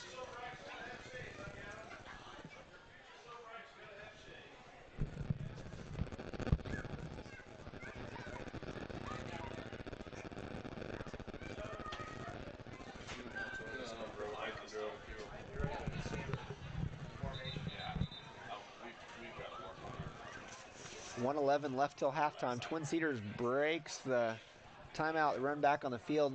Moravia is going to follow them out on the field as well. What are we going to have here? I see that spread formation. This time Denbergen's alone in the backfield. 2 to the left, 2 to the right. Oh, we've got movement up front. Who are they going to call it on? Oh, that's false start on Twin Cedars Sabres. That's big. They were already facing 4th and long. Now it's going to be 4th and longer, 4th and 14. Now do you go with the same play call here? It appears they didn't spend a whole lot of time in the huddle, so I guess they didn't. No. We've got another timeout. Twin Cedars are going to use their last timeout of the halftime. Looks like they are possibly going to be switching up the play here. Not sure what it was before, but might have to go with something a little bit deeper now.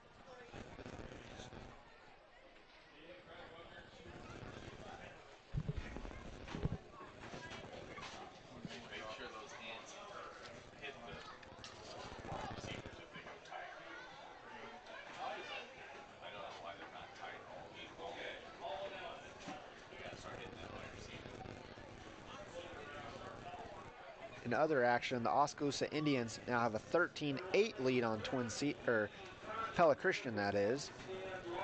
Ottumwa still has a 20-0 lead on Burlington. Knoxville has a 7-3 lead on Fairfield. Eddyville, Blakesburg, Fremont, 14-7 lead on East Marshall. Sigourney Keota is up 21-0 on Pekin.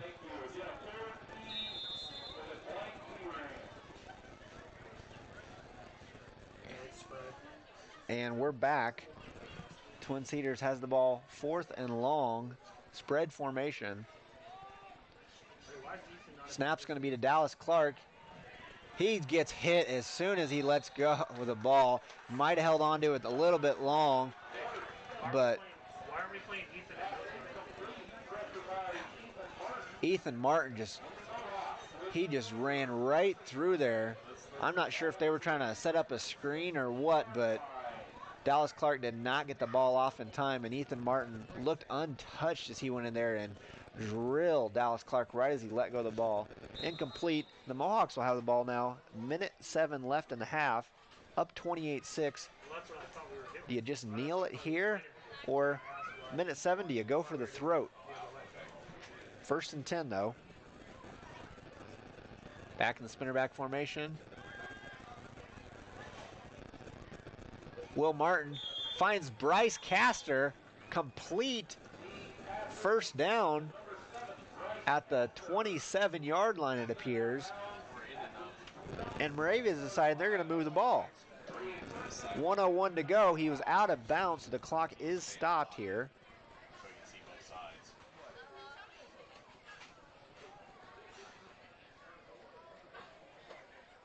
Moravia is not content with the 28-6 lead. They want to keep playing football here. That does make it a little more fun for the fans. Back in the same formation. Another pass. Looks like we've set up a screen. Wow. Not sure about that. Looked like a screen formation, but everybody got through, and rather than dumping it off, Will Martin decided to run it. He makes a big run. First and 10 now. The 34, 35-yard line of Twin Cedars. Everybody came right through. Looked like Will Martin wanted to dump it off, but he was able to use that speed to get around that big Twin Cedars line and have a nice big gain on the play.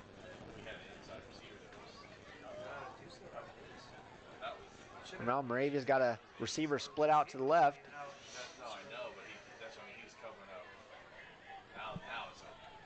Motion by Caden Whitlow, and we've got a flag. I don't know if it's delay game or if it's false start. Oh, delay a game on the Mohawks. Just spent a little too much time. Got to get that off a little bit quicker there. Moravia clearly looking to score here, not content with the 28-6 lead. You are correct.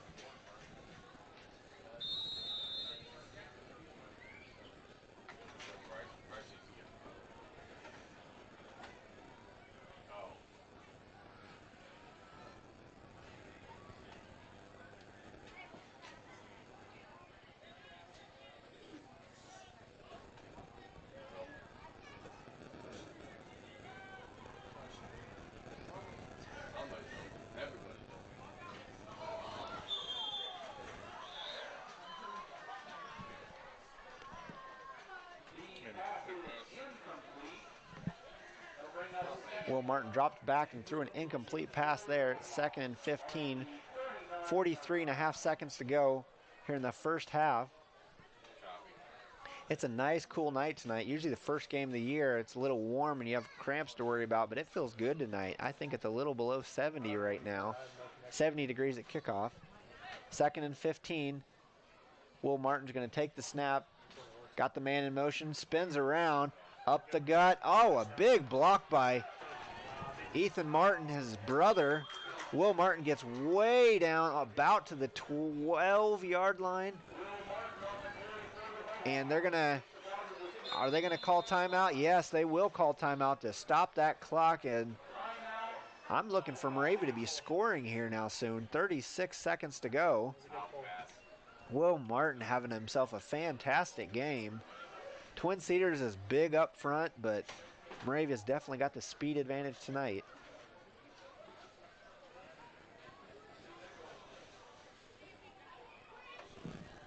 Once again, we want to thank KIIC Thunder Country for allowing us to do this streaming.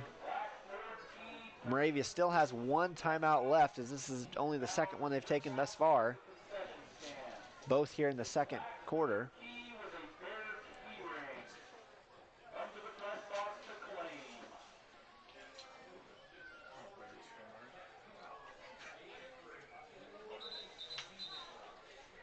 And the Mohawks break the huddle. They're running back out on the field.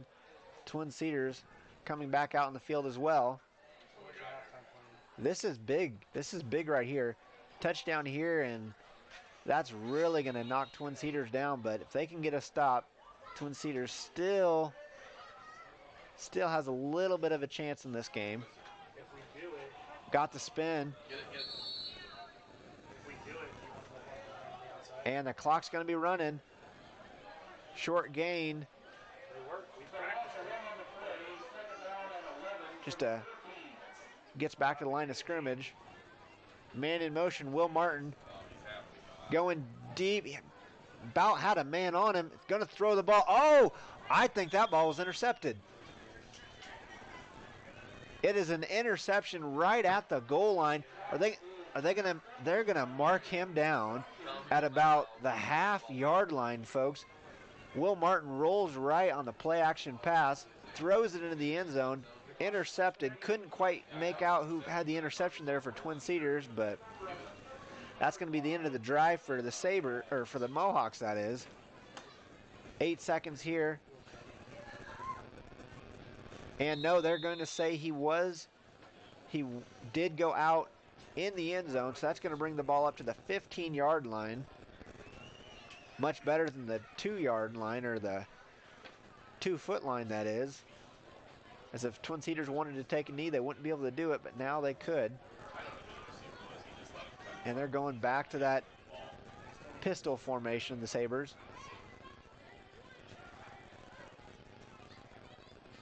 Dallas Clark with a snap, and I think he might have fumbled the snap a little bit. And the clock is, no. Looks like Moravia has recovered a fumble. That was big. I fully expected Twin Cedars to take a knee. Not sure if they wanted to or not. Had a man streaking down the right side, but he fumbled. And now you got to be thinking field goal. Logan Johnson, 4 for 4 on extra points. This is very much field goal, and there he is running out. He's got to be excited. This is looking like about a 31, 32-yard field goal. It's going to be close. Logan Johnson, he's got the leg, and it's through the Logan Johnson. Maybe you look at him as player of the game. 4 for 4 on extra points and a big, long 32-yard field goal there. And the Mohawks are going to have a 31-6 lead at the half. Logan Johnson, big kick there. That was nice for the Mohawks. Real fast, I'm going to go through our sponsors. We've got a 15-minute halftime. Here's the Moravian Mohawk Marching Band will be playing. And once again, our sponsors we're thankful for. Double D Repair broadcast doing all of our touchdowns. They're in the southeast of Albia. The Hall Tree, located on the west side of the Centerville Square. Hardee's in Albia. Lighthouse Church of the Nazarene in Moravia. M&W Welding, and the Rathbun Marina. We'll take a quick break and be right back with you.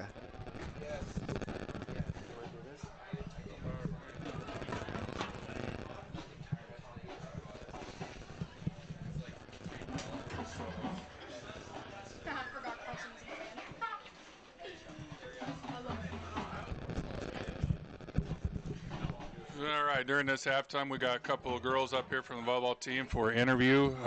Meanwhile, we're going to put the video on the Moravia Marching Band, directed by Lisa Nelson. All right, so girls, I'm going to let you introduce yourself. Just tell me what grade you're in. I'm Allie Brown, and I'm a senior. I'm Anaya Keith, and I'm a junior. All right, so first we're just going to start. I know the season's early, been going, I don't know, probably, 3 weeks, 4 weeks now, practice and open gyms and all that stuff. Just tell us a little bit about the team, the chemistry. We're an elderly team, we're a young team. Just kind of give us a gist of the season, the team-wise. We have a lot of new girls this year, but we are starting out strong.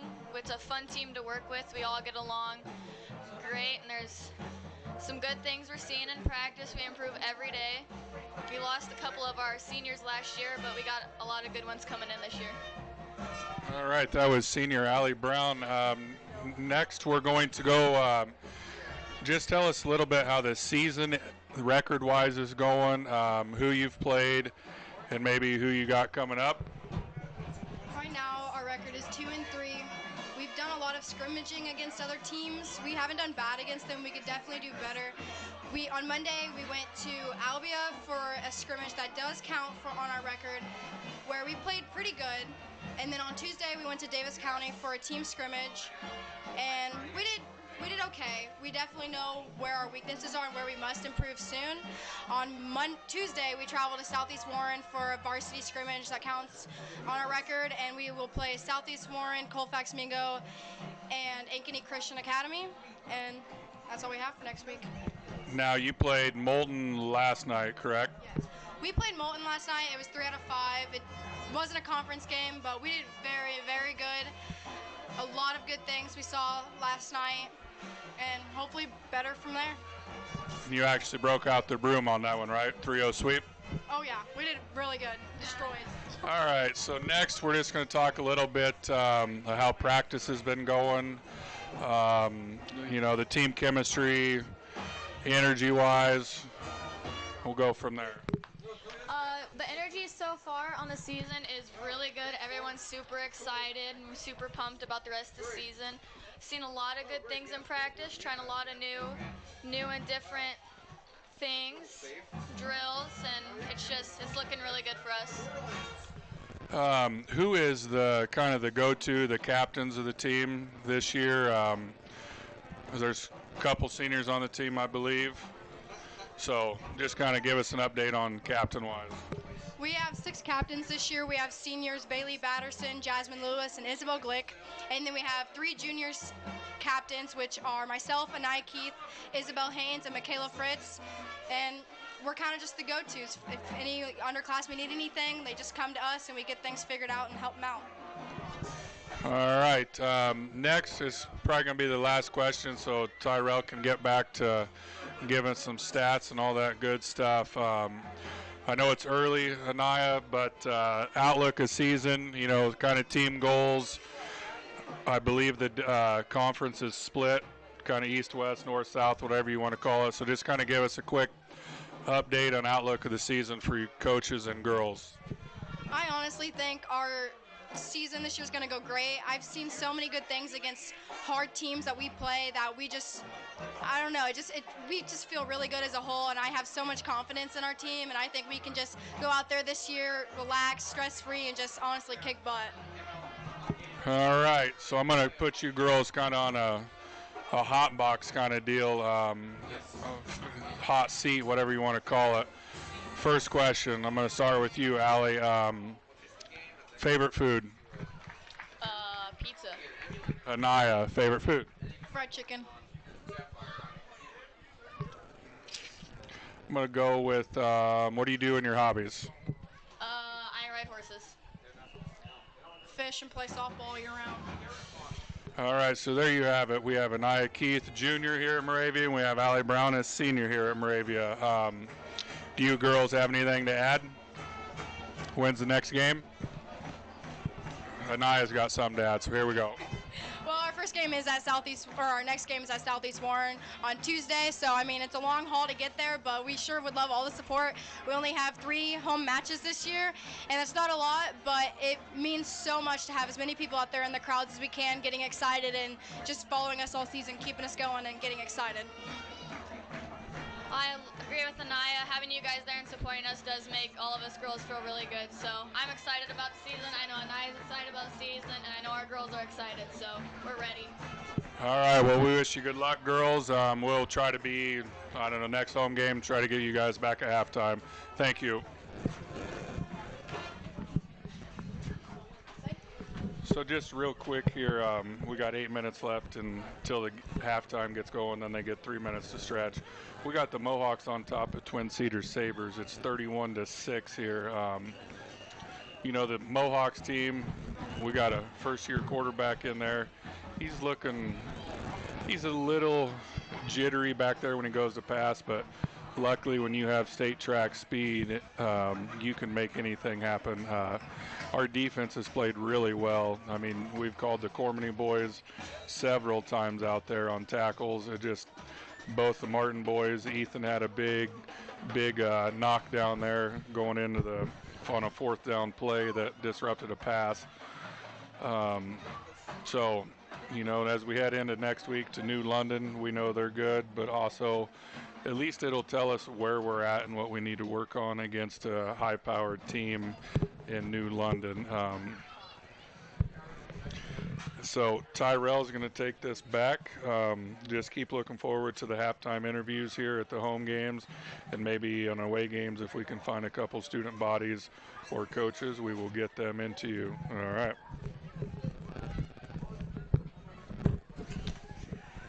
Thank you, Clint. It is 7 minutes left here at halftime. I had to run and get me some water.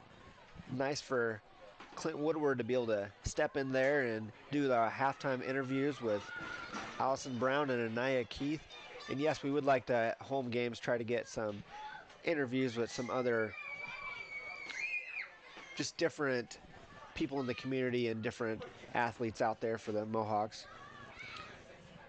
It's 31-6 now. Moravia scoring so far tonight.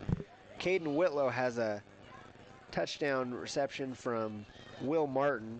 Will Martin had the second touchdown, a 12-yard touchdown run, which was followed by Tanner Cormany, a long 28-yard touchdown run, followed up then by Will Martin again, a 38-yard run. And don't forget about Logan Johnson, 4 for 4 on extra points, and that big field goal just as time expired to make it 31-6 now for the Sabres. Or Mohawks, that is. 6 minutes left till halftime concludes. Let's go over our sponsors one more time. Double D Repair, southeast of Albia.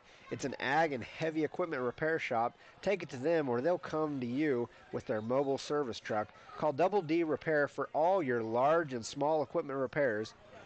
641-777-6754. That's Double D Repair. They're a proud sponsor of Moravia football. The Hall Tree, located on the west side of the Centerville Square.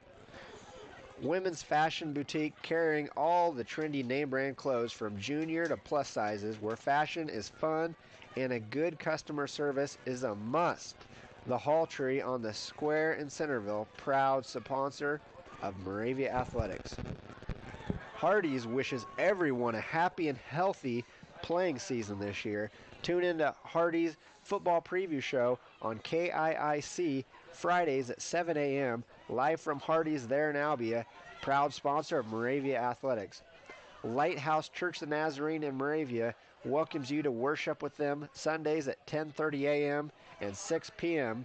On Wednesdays at 7 p.m. you can find activities for all ages. Whether you're visiting the lake area or you're a longtime resident, you'll be welcome at the Lighthouse Church of the Nazarene.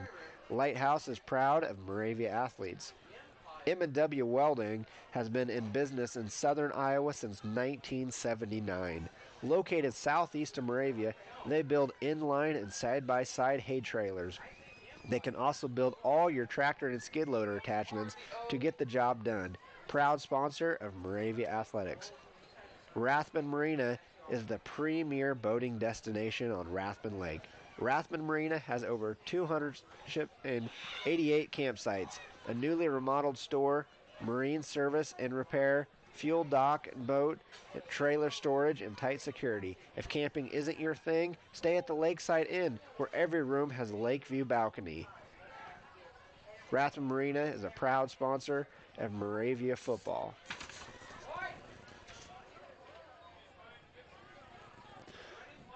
Well, we've got 3.5 minutes left till the second half begins. Neither team is out here yet. Twin Cedars had a rough night last week as they fell to English Valley's 47-6, I believe the score was. Coach Whitlow mentioned in his pregame interview that they had a lot of fumbles and mishaps, and he appears to definitely be right, as even tonight on the big plays they're at least let off by have been a few fumbles.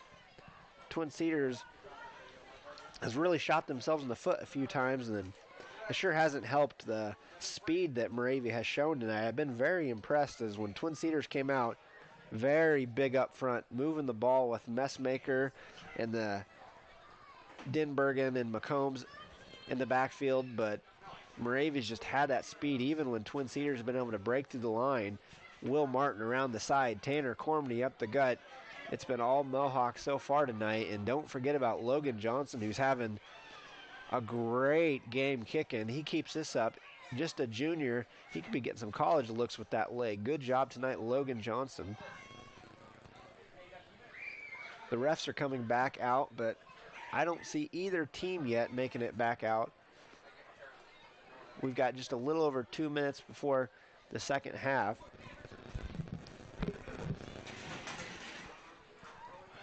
I'm going to real fast go through our local scores.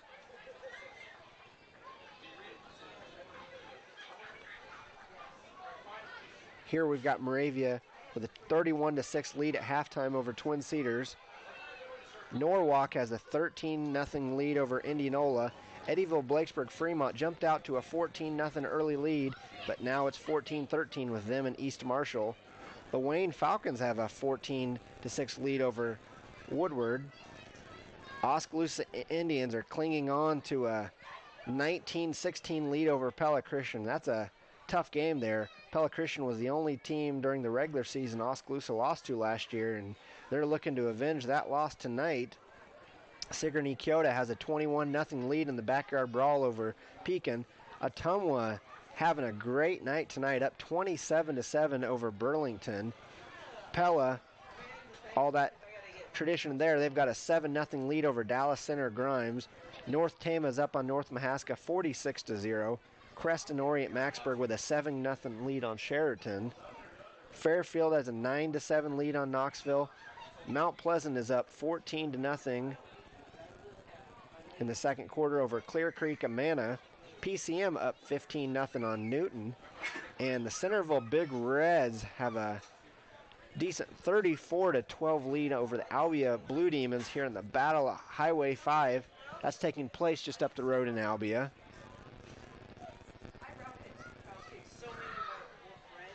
Both teams are back out there now. Clock winding down. Twin Cedars is stretching and Moravia seems to be content. They seem to be really relaxed on the sidelines, just ready for the second half to go, and this is getting a little fun. So, Tyrell, I just got a quick question for you. I know you used to coach here at Moravia on the football team, and I just got to know and let these fans know, what is the better job, behind the scenes, talking about the Mohawks, or coaching the Mohawks? Well, that is completely different because they both can be difficult in very many ways. Just today when I was given all this equipment and all this stuff to remember and I had no experience broadcasting, it seemed a little bit overwhelming up here.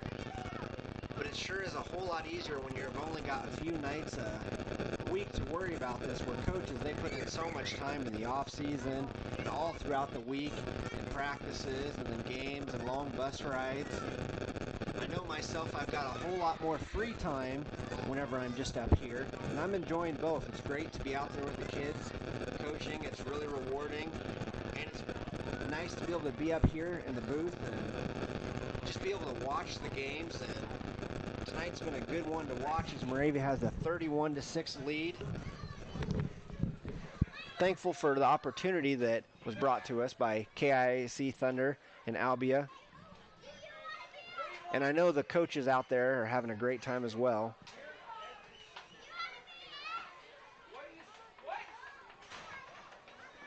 You can blame their 6 points on me, the DB coach, like you said. He ran away from his own responsibility. The defense is looking really good tonight also for Moravia, holding them down to 6 points.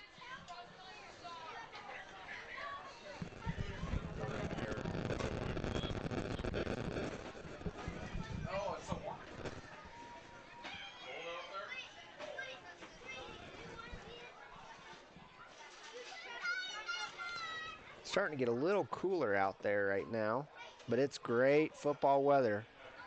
It's not your typical first game of the year where you got warm weather. It's down to 63 degrees. It feels wonderful out there. I'm up in the booth, but I've got the window open, and I almost wish I was out there. It feels really good. Fall's coming early, and I like it. Once again, if you want to text the text line, that's 641-216-3427. Give a shout out, and we'll say your name over the air. Thankful for all the people watching and listening to the game tonight, supporting the Moravia Mohawks. Or if you're here supporting the Twin Cedars Sabres, we're thankful for you as well. Real quick, I'll run the sponsors one last time before the second half begins. We have Double D Repair, southeast of Albia, the Hall Tree, located on the west side of the Centerville Square, Hardy's in Albia, Lighthouse Church of Nazarene in Moravia, M&W Welding, southeast of Moravia, and the Rathbun Marina.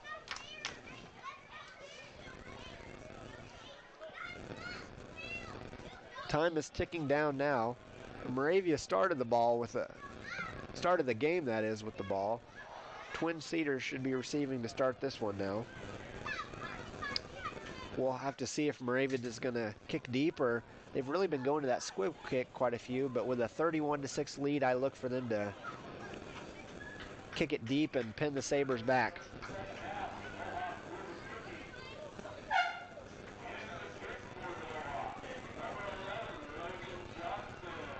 No, I just want to make sure you had your radio on. I had my radio.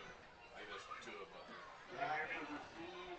They do, but no. And Logan Johnson, who's had the big night tonight with his right leg, he's going to be back kicking off. Second half now, big lead. Now's an opportunity that here before too much longer, we could be seeing some of the younger players from the Mohawks get in, get some experience. They've got a big game next week at New London. And the Twin Cedar Sabres will play at Seymour Warriors. There's the squib kick. Goes just about 14 yards. Twin Cedars falls on the ball. And they will take over with decent field position now. 1st and 10 from they're going to say the 31-yard line.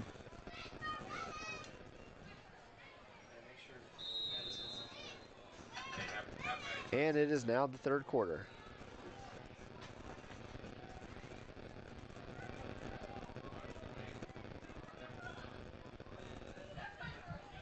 (31-6), the Mohawks have the lead. Man in motion, pass or handoff to McCombs.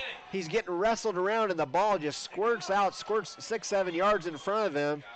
Moravia jumps on the ball. It's like getting tackled there.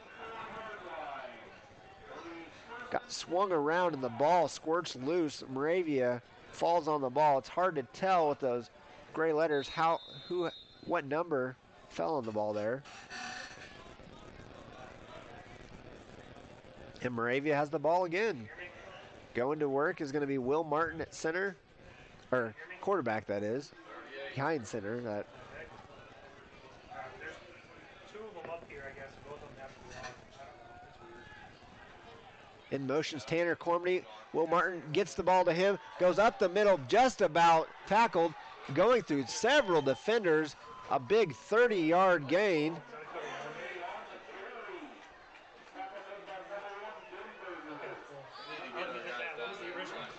We've got a text message from my father-in-law, actually, Steve Schick.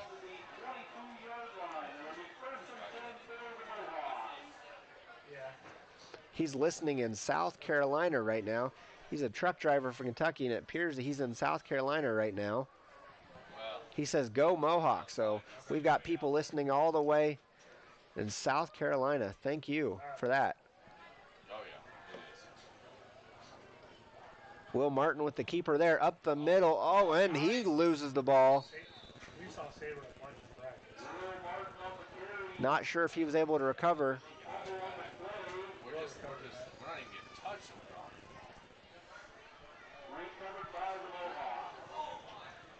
And the Mohawks have recovered the ball. I'll tell you what, Twin Cedars have been able to get through, but they sure haven't been able to catch Will Martin tonight. His jersey's looking pretty clean.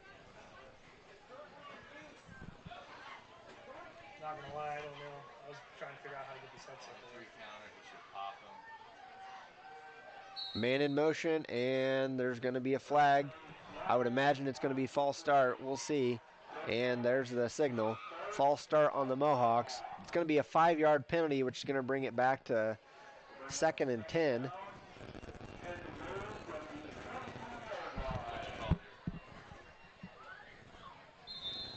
Mohawks will drop back into the huddle. They've broken the huddle and back in pretty much the same set we've seen all night.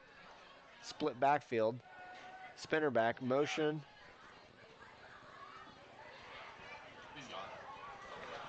And we've got a touchdown. Double D repair touchdown. Tanner Cormany up the middle. Had a few Sabres grab a hold of him, pull on the jersey, but he just kept them legs churning and he fought for a touchdown. It's 37-6 Moravia. They're pouring it on now. Hey, Woodlow knows that Logan has no idea what he's doing on receiver, right? Now Logan Johnson, well, He keeps putting Logan in. I'm not sure. They appear to be going for 2-point conversion here. Logan Johnson have a great game, but Mock's going for 2. Change his what he's got to block. And up the middle, conversion no good. Moravia gambles there. Stopped short. Moravia still maintains a 37-6 lead though. But that was a double D repair touchdown there by Tanner Cormany. Number 32, a junior.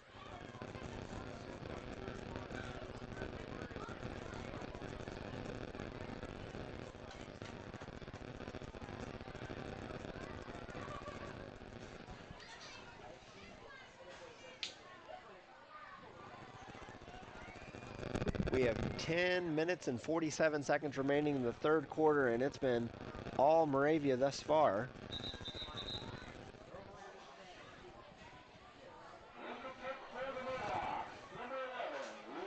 Logan Johnson back out there to kick off.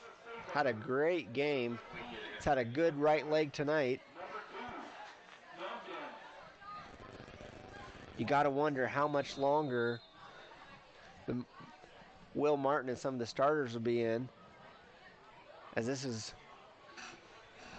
well, there's still quite a bit of time here left in the third quarter. First game of the year, you've got to get them more experience, especially with the tough test next week. Short kick. Twin Cedars falls on it. They will take over. 1st and 10 at the 31-yard line.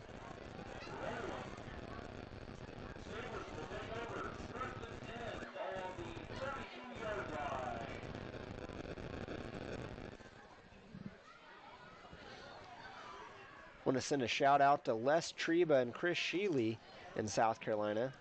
So we've got several out on the East Coast listening tonight. Moravia has a 37-6 lead here in the first game of the season. Hopefully this means good things to come this year for the Mohawks.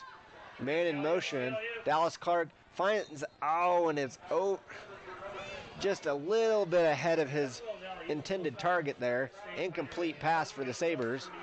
It's going to be 2nd and 10 from the 32-yard line. Inside. Will has got to stay inside. Cover 1, inside.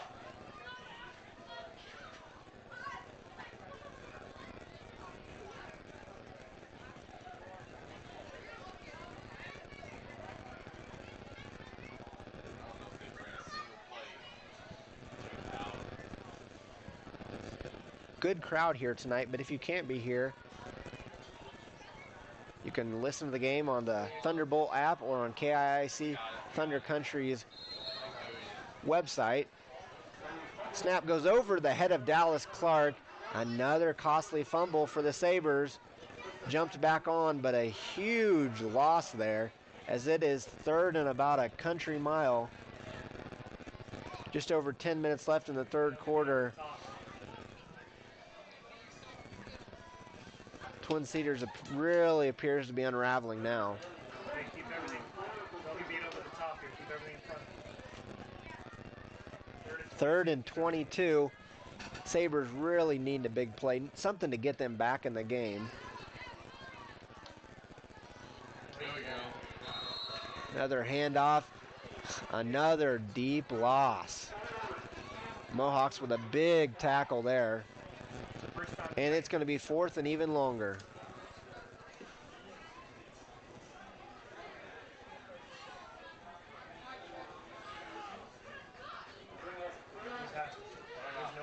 Also want to send a shout out to Dwight Freeman listening in Columbus, Ohio, and Robert Meyer, who's listening from down in the Ozarks. Sure would be nice to be down there. Pretty country there.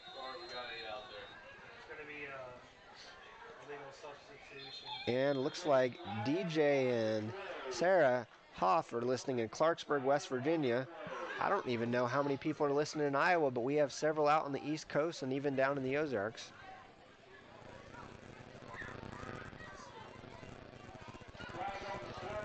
It is 4th and 31 as the Sabres have acquired a flag on the play. Looks like a legal substitution on that, I believe. Punting out of their own end zone. Rugby style punt, low punt. It's going to be returned by Caleb Templeton. Decent return, but they were already going to have good field position. Mohawks will take off first and down from right about the 28-yard line of Twin Cedars. Lots of time to go in the third quarter. Great field position, big lead. Great night if you're a Mohawk fan.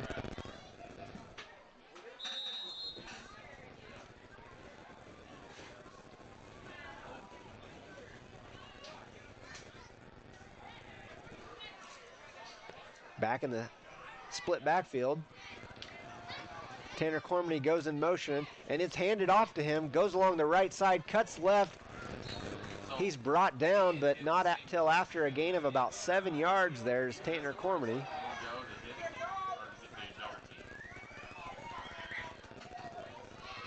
I know they've got a big test next week in New London, but the Mohawks are showing some real enthusiasm tonight. A lot of speed peers. Twin Cedars is more known for their size up front, but Moravia's really been able to move the ball tonight. Very quick team. Will Martin fakes both ways. He goes up the middle, gets along the outside. That's a touchdown. Once again, Will Martin, long touchdown run. That touchdown's brought to you by Double D Repair, southeast of Albia. And that's 6 more for the Mohawks, who have a 43-6 lead over Twin Cedars. And there's Logan Johnson they're going to bring back out.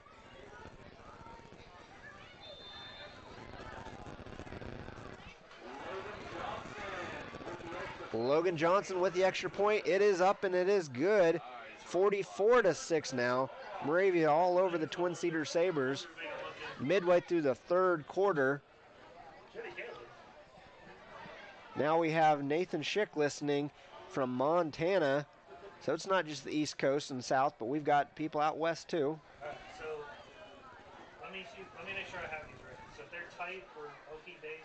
My own dad is listening. Ron Welch is listening from Moulton, Iowa.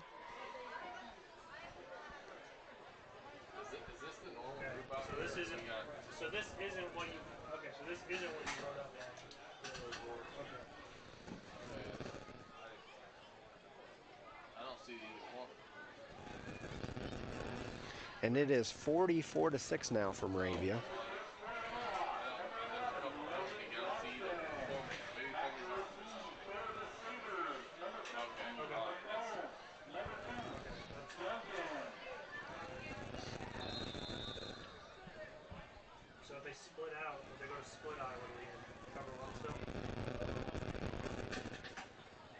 Logan Johnson back to kick again. What is this, 100? There you go. Kicks it deep. Don't go out of bounds. It's going to be fielded. And a big return by Hunter McCombs, but we've got a flag. We'll see what the refs have to say about this one.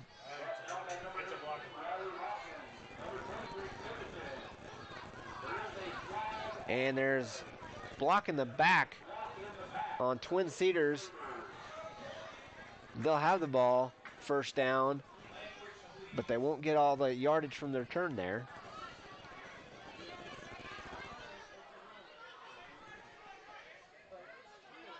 Hunter McCombs had a nice return, but has been negated by the block in the back call.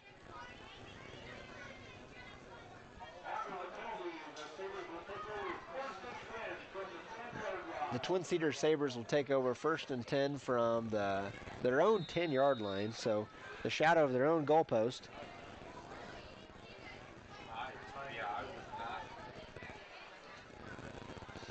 And they'll come out in that tight-eye formation. Run up the middle. Not sure who that is. Messmaker once again. A fullback dive up the middle. Gets about a yard.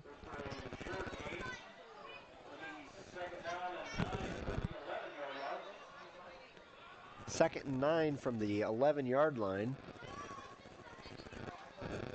Twin Cedars breaks the huddle.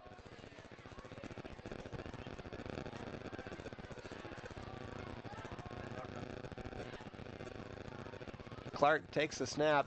It's a sweep out to the left side, and he's tackled by 4 or 5 Mohawks there. I'm not sure he even got a yard there. He actually lost a couple, it appears. They're going to call it 3rd and about 12.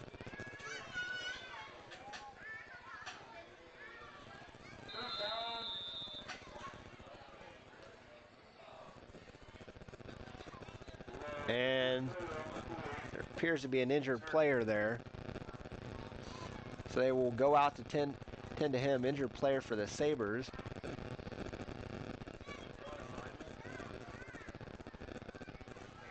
Not sure who the injured player appears to be.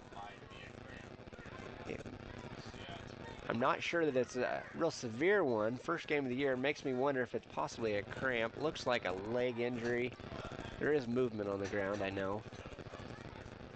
Mohawk players are on their sideline taking a knee. Getting a little water in them.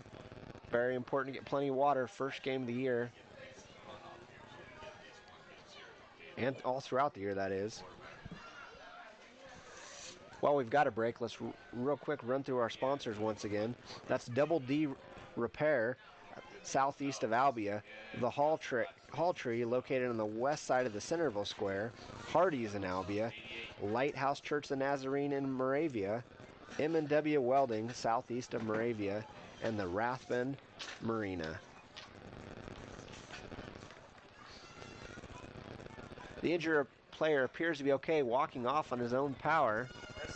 I'm wondering if it was just a cramp there.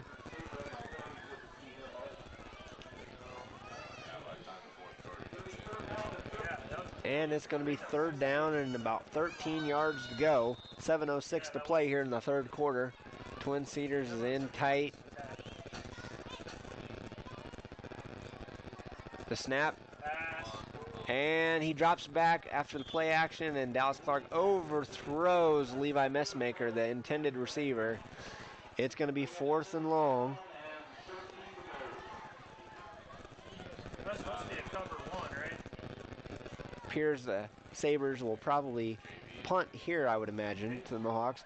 Clock is still running as they have a 35-point lead in the second half, and the rule here in Iowa is 35-point lead and it's continuous clock. So as long as the lead is within 35 points, it's going to be a continuous clock.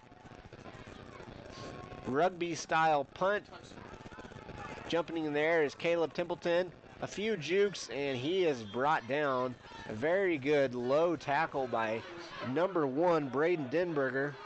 Hey, Went right for the legs. Great tackle there. They should have cover one. Way to be patient by Okay, well, they didn't play cover one. the junior Saber, Denberger. And the Mohawks will take over. Pretty good field position once again. I know, but they didn't Five play and cover one. 5 minutes and 40 seconds to go in the third quarter. Drop them to cover two. Once again, a beautiful night tonight here in Moravia.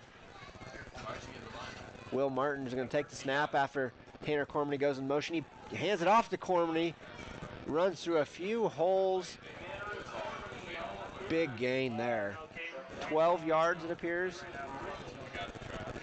Another first down for the Mohawks.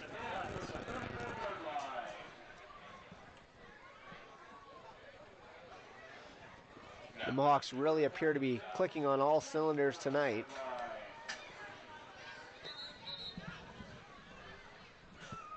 But I'm sure the coaches on this weekend and Monday are still going to have areas that they feel they need to improve, as they have a big test next week at non-district foe, defending state champion New London. Handoff goes around the left side, and he's tackled for a gain of a couple. And we've got a flag. Flag was thrown a little late, which makes me wonder if it was a unsportsmanlike, or I'm not sure what exactly that is. Refs are going to talk about it. It is a personal foul on the Mohawks. I'm guessing that was a late hit. Couldn't quite see there. I mean, he may have been, but it looked like he was dropping. It's his feet. I don't know. Well, if that's the case, then your linebacker, the guard is gone. Oh, something. Oh. And that'll back the Mohawks up a little bit. Storm back. It would have been Caleb. I think Caleb's thinking too much. He just needs to look back. So after a 15-yard penalty, really shoots the Mohawks in the foot. They still have fairly decent field position, but a long ways to go before a first down.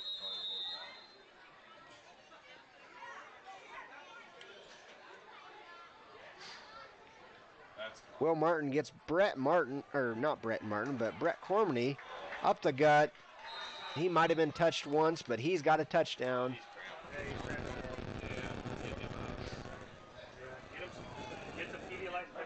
That's a touchdown for Moravia. That's a double D repair touchdown, that is. Mohawks have a 50-6 lead.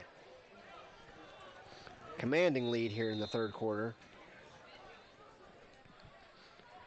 Big run by Logan Cormany there. Not Logan Cormany, Brett Cormany, that is. Apologize for that. Logan Johnson makes the extra kick, but there is a flag on the play.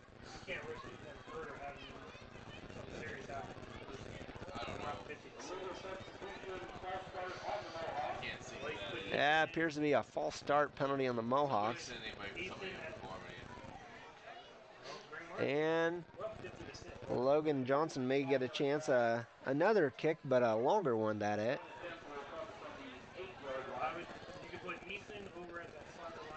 Now do you go for two, or no? They're going to go with the extra point, just a longer version of it.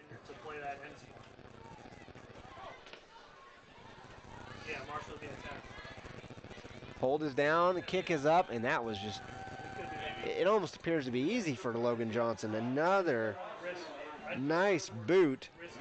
51-6 the lead now for the Mohawks. I'd say we're playing pretty well tonight.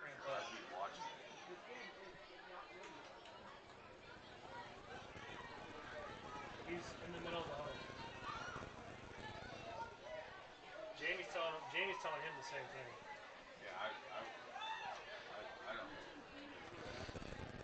The clock will stop after the touchdown. 4:20 to go here in the third quarter. Once again, our sponsors, Double D Repair, The Hall Tree, Hardee's of Albia, Lighthouse, Church of the Nazarene, M&W Welding, and Rathman Marina.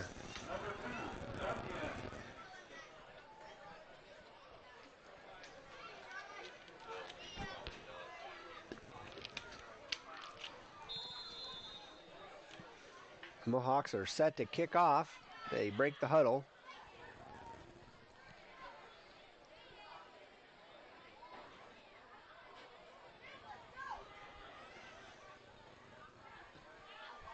Kick is deep. It is fielded. Hunter McCombs, number 15 for the Twin Cedars Sabres with the return. Brought down just about the 27, 28-yard line. That's where Twin Cedars Sabres will take over. Have him get your quarterback off when you get a chance.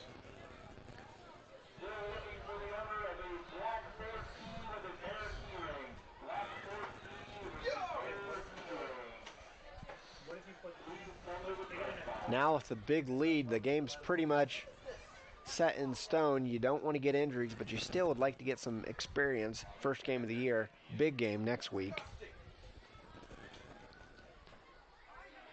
Tie-dye formation. Clark with the snap. Up the gut to Messmaker. Runs through a few Mohawk defenders. And he's tackled down for a gain of about 5 yards.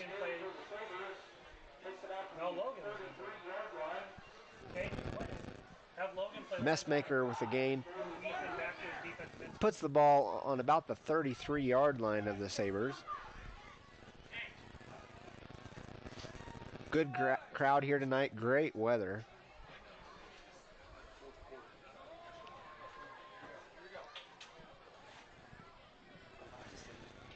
Tie-dye formation again.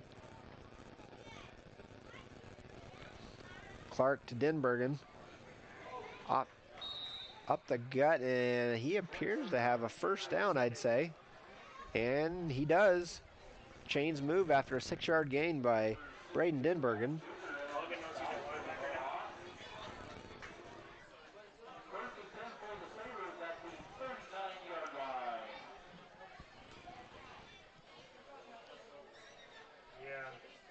And they're going to stick with this tie-dye formation. Mohawks just fly right by the bigger offensive linemen of Twin Cedars. They make the tackle in the backfield. Loss of 1. Marshall Albertson on the tackle there for the Mohawks. Marshall's just a sophomore, getting some playing time this year. Number 64, Marshall Albertson.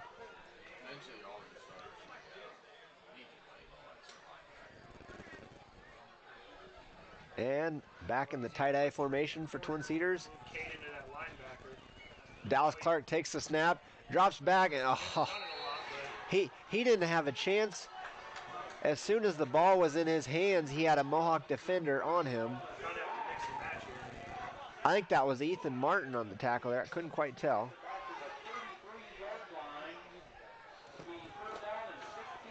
Third and 16 after a big loss there. Not linemen, but some of them. Yeah, I am. Yeah, not some of them. Twin Cedars just appears to be a little bit slower off the ball as that smaller, quicker line from Moravia just goes right by him tonight. Yeah.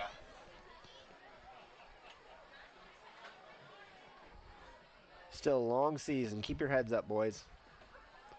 And play action. Clark has a man. Oh! Right as he goes to try to catch it, Caleb Templeton makes the hit on Messmaker. Messmaker had it. Templeton gets there right at the right time, making the hit. Pass is incomplete. 4th and long now. Yeah, just keep it simple. You got to wonder now if Twin Cedars decides to just, are they going to want to punt this off and get out of here, or are they going to keep the ball, use this as a little more practice time. Time winding down here. This should be the last play of the third quarter, I would imagine. And it appears they're going to let this clock run out. They will. That's the end of the third quarter as we will go into the fourth quarter with a 51-6 Moravia Mohawk lead over the Twin Cedars Sabres. They're having a good night tonight, and we're proud of them. Once again, great weather here tonight. just a little shy of 9 o'clock, and it is 63 degrees here in Moravia. Clear skies, and it is a beautiful night. My kind of weather. I wish it could stay 60 degrees year-round. 51-6 now. Our sponsors are Double D Repair, southeast of Albia, the Hall Tree in Centerville, located on the west side of the square, Hardee's of Albia, Lighthouse Church the Nazarene on the highway in Moravia, M&W Welding southeast of Moravia, and the Rathman Marina. And thank you once again to KIIC 96.7 Thunder Country of Albia for teaming with us. And it appears Twin Cedars will bring out their punt formation.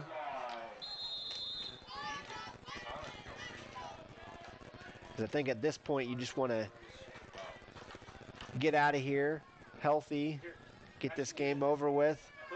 The final score is pretty much in question. It hits a fake. And have Warren go in for Bryce.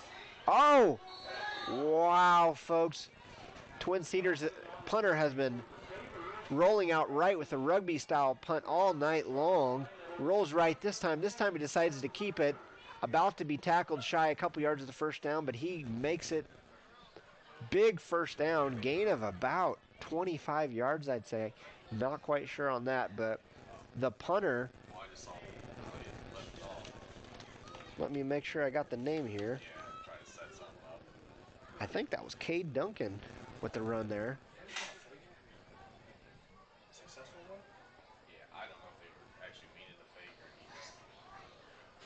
Rugby style punter rolls right every time. This time decided to keep it. It's first down for the Sabres. Hey, can you hear me? And there's the counter play.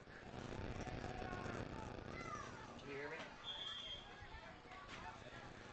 Goes around the end to the left side. Tackled out of bounds. Number 2, Cade Duncan on the carry. He's got some wheels. Good little athlete there for Twin Cedars. Cade Duncan is a 5'7", 120-pound junior. Not very big, but he's definitely got some speed. Good athlete for the Sabres.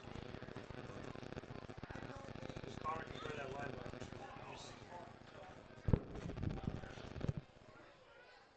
Just go base, everything. Here it comes. That's the best lineman right over here. Tie-dye formation. It's a sweep to the right side. Good pursuit there by the Mohawks. Yeah, it works to try to get Bryson out. And it is going to be 3rd and short. 3rd and about 3 to go.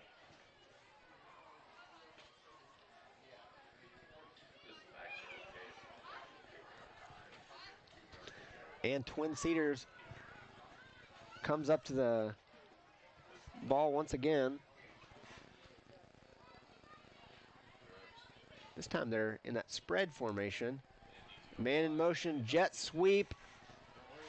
Off the left side. That's a first down. That's a touchdown. Hunter McCombs, number 15 for the Twin Cedar Sabres, comes in motion on the jet sweep off the left side and off to the races. And Twin Cedars is on the board once again, cutting the lead 51-12. Nice run for Hunter McCombs for the Twin Cedars Sabres. Mohawks still have a big lead. That's good for the Sabres to get on the board once again. And they will go back. Well, looks like Trips left. Shotgun.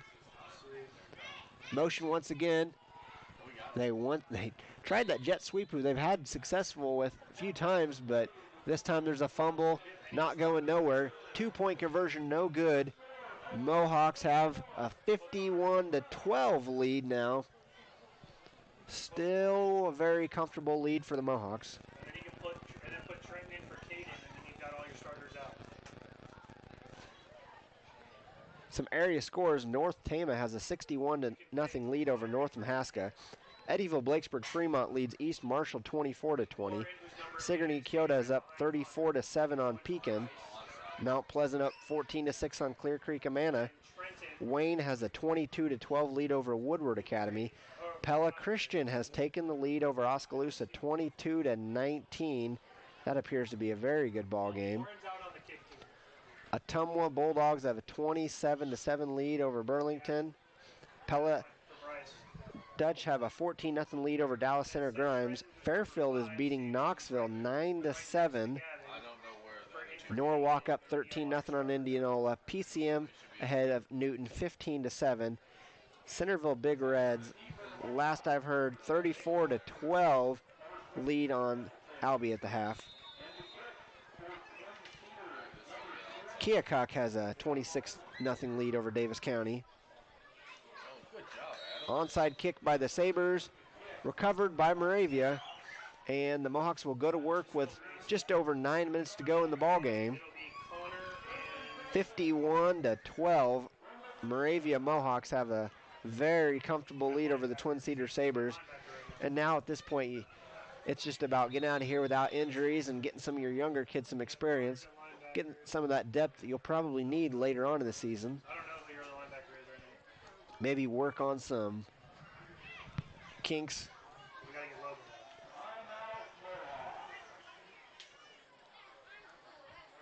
Moravia's going to call a timeout. I would imagine, knowing Coach Whitlow, that he's just calling that timeout to set up his JV offense,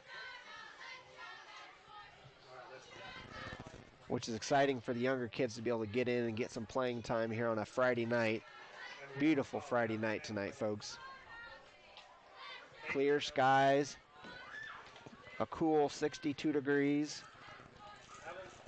61 degrees, mark that, as we approach the 9 o'clock hour here in Moravia.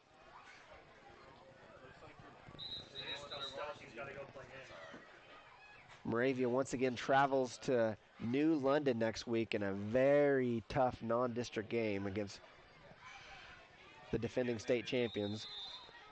And here we are.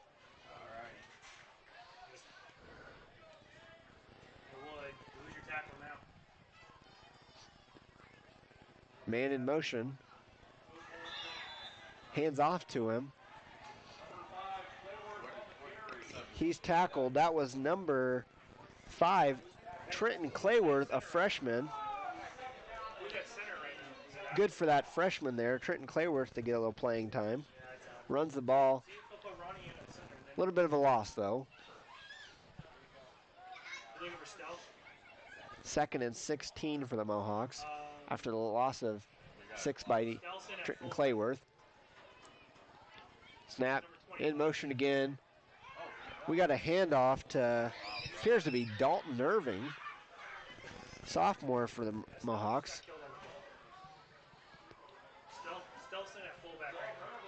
JV Mohawks having a little bit of a struggle now.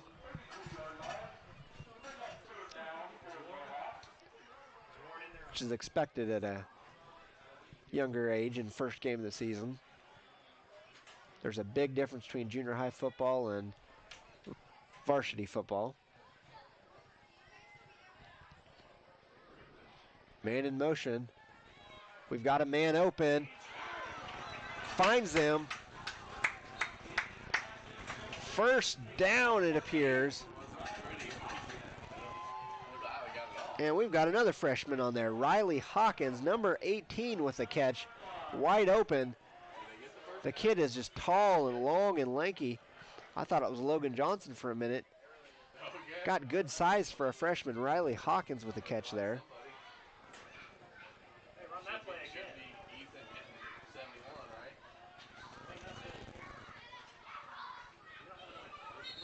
Man in motion. Oh, we've got some movement on the left side.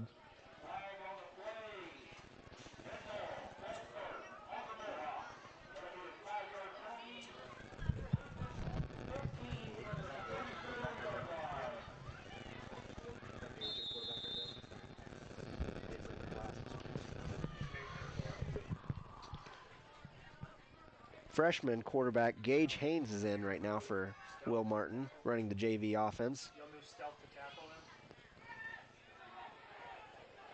And he gains maybe a yard, maybe back to the line of scrimmage. He runs around the right side. And it is going to be 3rd and about 15 yards.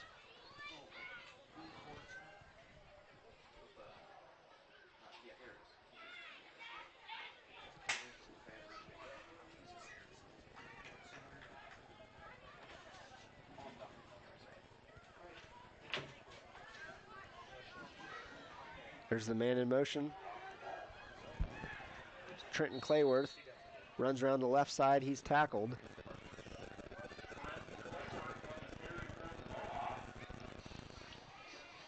It'll be 3rd and long now for the Mohawks.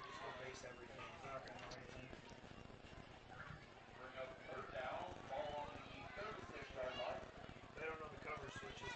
They may just stay in Elkie. They don't even know the coverage switches from nickel and Elkie, so they may just have to stay in Elkie.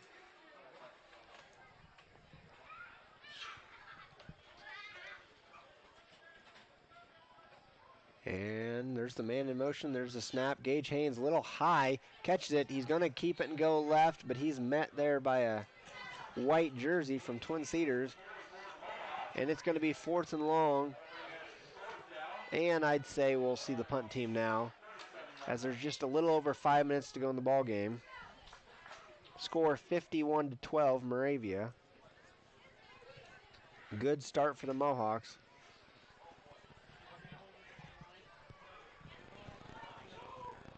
This is a non-district game, and we have one more non-district game next week against New London before opening up district play against Southeast Warren. And there's flags everywhere. A little yellow laundry, and it's going to be on the Mohawks. False start, and that'll back them up even more.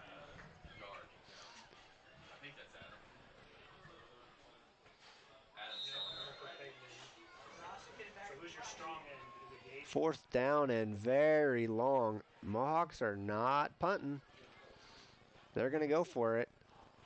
Gage Haynes takes a snap, drops it, picks it back up, runs to the left side. Gains maybe a few, but not enough, as Twin Cedar Sabres will take over on downs.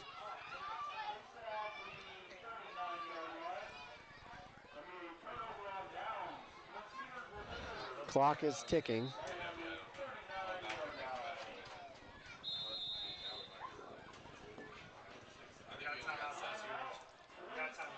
And we have a timeout in Twin Cedars with just over 4 minutes to play in the ballgame.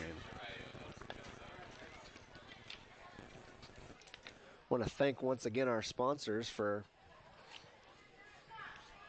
bringing you this game. WD Repair, southeast of Albia. The Hall Tree, which is located on the west side of the square in Centerville. Hardee's of Albia. Lighthouse Church of Nazarene in Moravia. M&W Welding, southeast of Moravia. And the Rathman Marina. Next week, we plan to do this again as the Mohawks travel to non-district foe New London. Joe Cloyd should be filling in next week, as I believe we've agreed for him to do the away ball games and me to do the home games. I'd love to travel on the road, and I may be able to come to a few, but I have a wife at home that's pregnant with our first child, and I'm going to be spending away games with her, and Joe Cloyd, who is doing the PA announcing for the home games, will be here, and I know he'll do a fine job. So tune in again next week for Joe Cloyd to be on the microphone, and then I'll be back the week after that, which will be Fall Festival weekend against Southeast Warren. And tie-dye formation. Twin Cedars runs up the gut. Was that a fumble? And it was a fumble. Gage Haynes, JV quarterback, freshman. Gage Haynes gets the recovery there.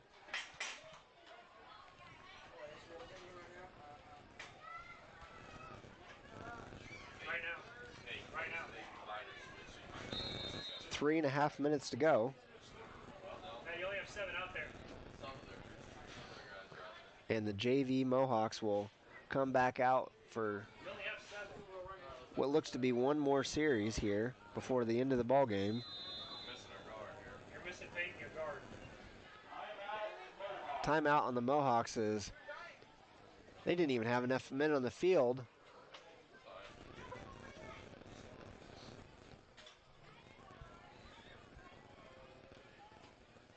Somebody was a little late getting out there, but no flag as the coach was able to call timeout and get everything figured out so the right personnel can be in at the right time. I don't see anybody that hasn't played. 3:15 to go in the ball game.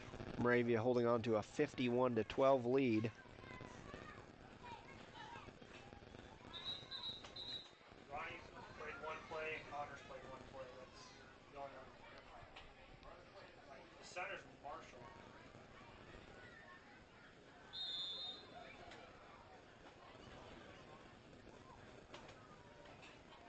And we have a man in motion again. Gage Haynes spins, goes right, and he's brought down Nobody blocked for him. after maybe a gain of a yard or two. Who was out there? Who would have been Dalton, right? Hey, Connor No, played but fullback. Connor's a fullback. I thought, oh man, he's gonna go the distance. He's got 2 lead blocks. It's good to be able to see several kids get in the ball game tonight. It's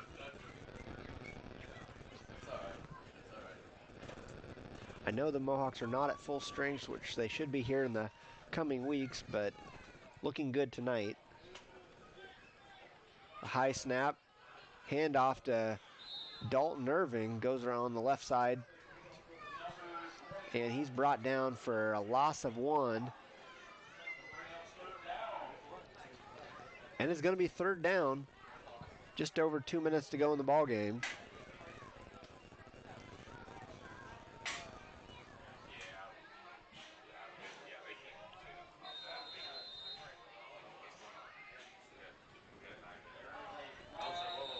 And we've got more yellow laundry, That's on us for all substitutions. as there is a flag on Moravia. I'm thinking it looks like a legal substitution, and they're going to back them up. 3rd and 15 now for the Mohawks.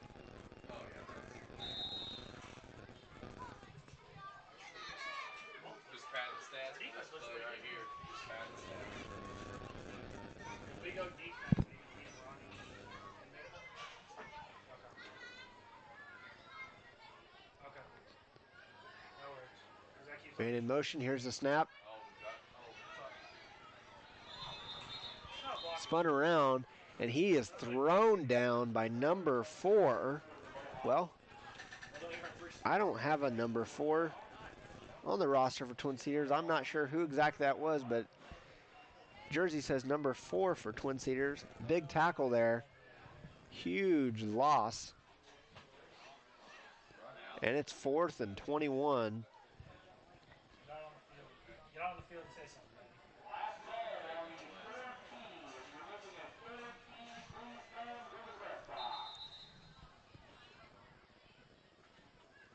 Whistle here by the official. Hey, Trenton's Looks to be a equipment malfunction. Looks like Trenton Clayworth, his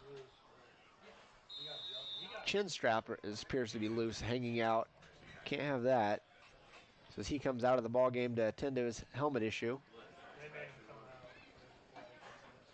Man in motion once again, another high snap. Gage Haynes with the pass.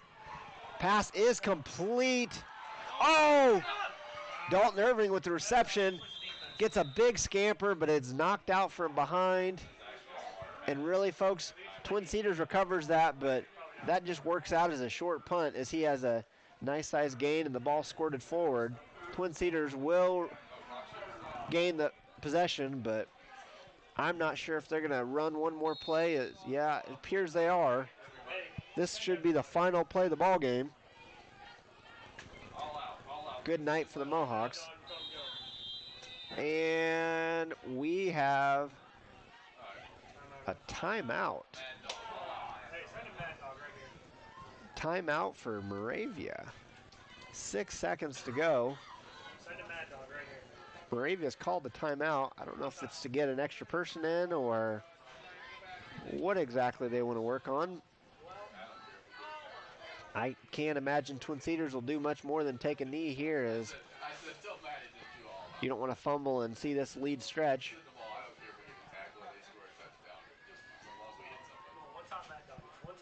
Always plenty to work on, but the Mohawks look good tonight as they're going to come out of here with a 51-12 victory. Both teams come back on the field. The defense is led by the third Cormany triplet. Ronnie Cormany runs out there at right defensive tackle.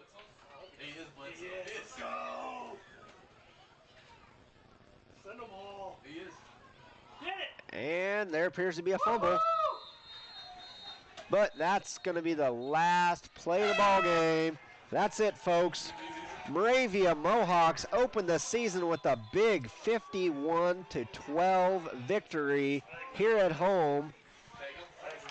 I want to thank you all for listening. I want to thank our sponsors, Double D Repair, the Hall Tree, Hardee's of Albia, Lighthouse Church of Nazarene in Moravia, M&W Welding, and the Rathbun Marina. And most of all, I want to thank KIIC Thunder Country 96.7 out of Albia for allowing us to do this broadcast. Listen again next week as Joe Cloyd will be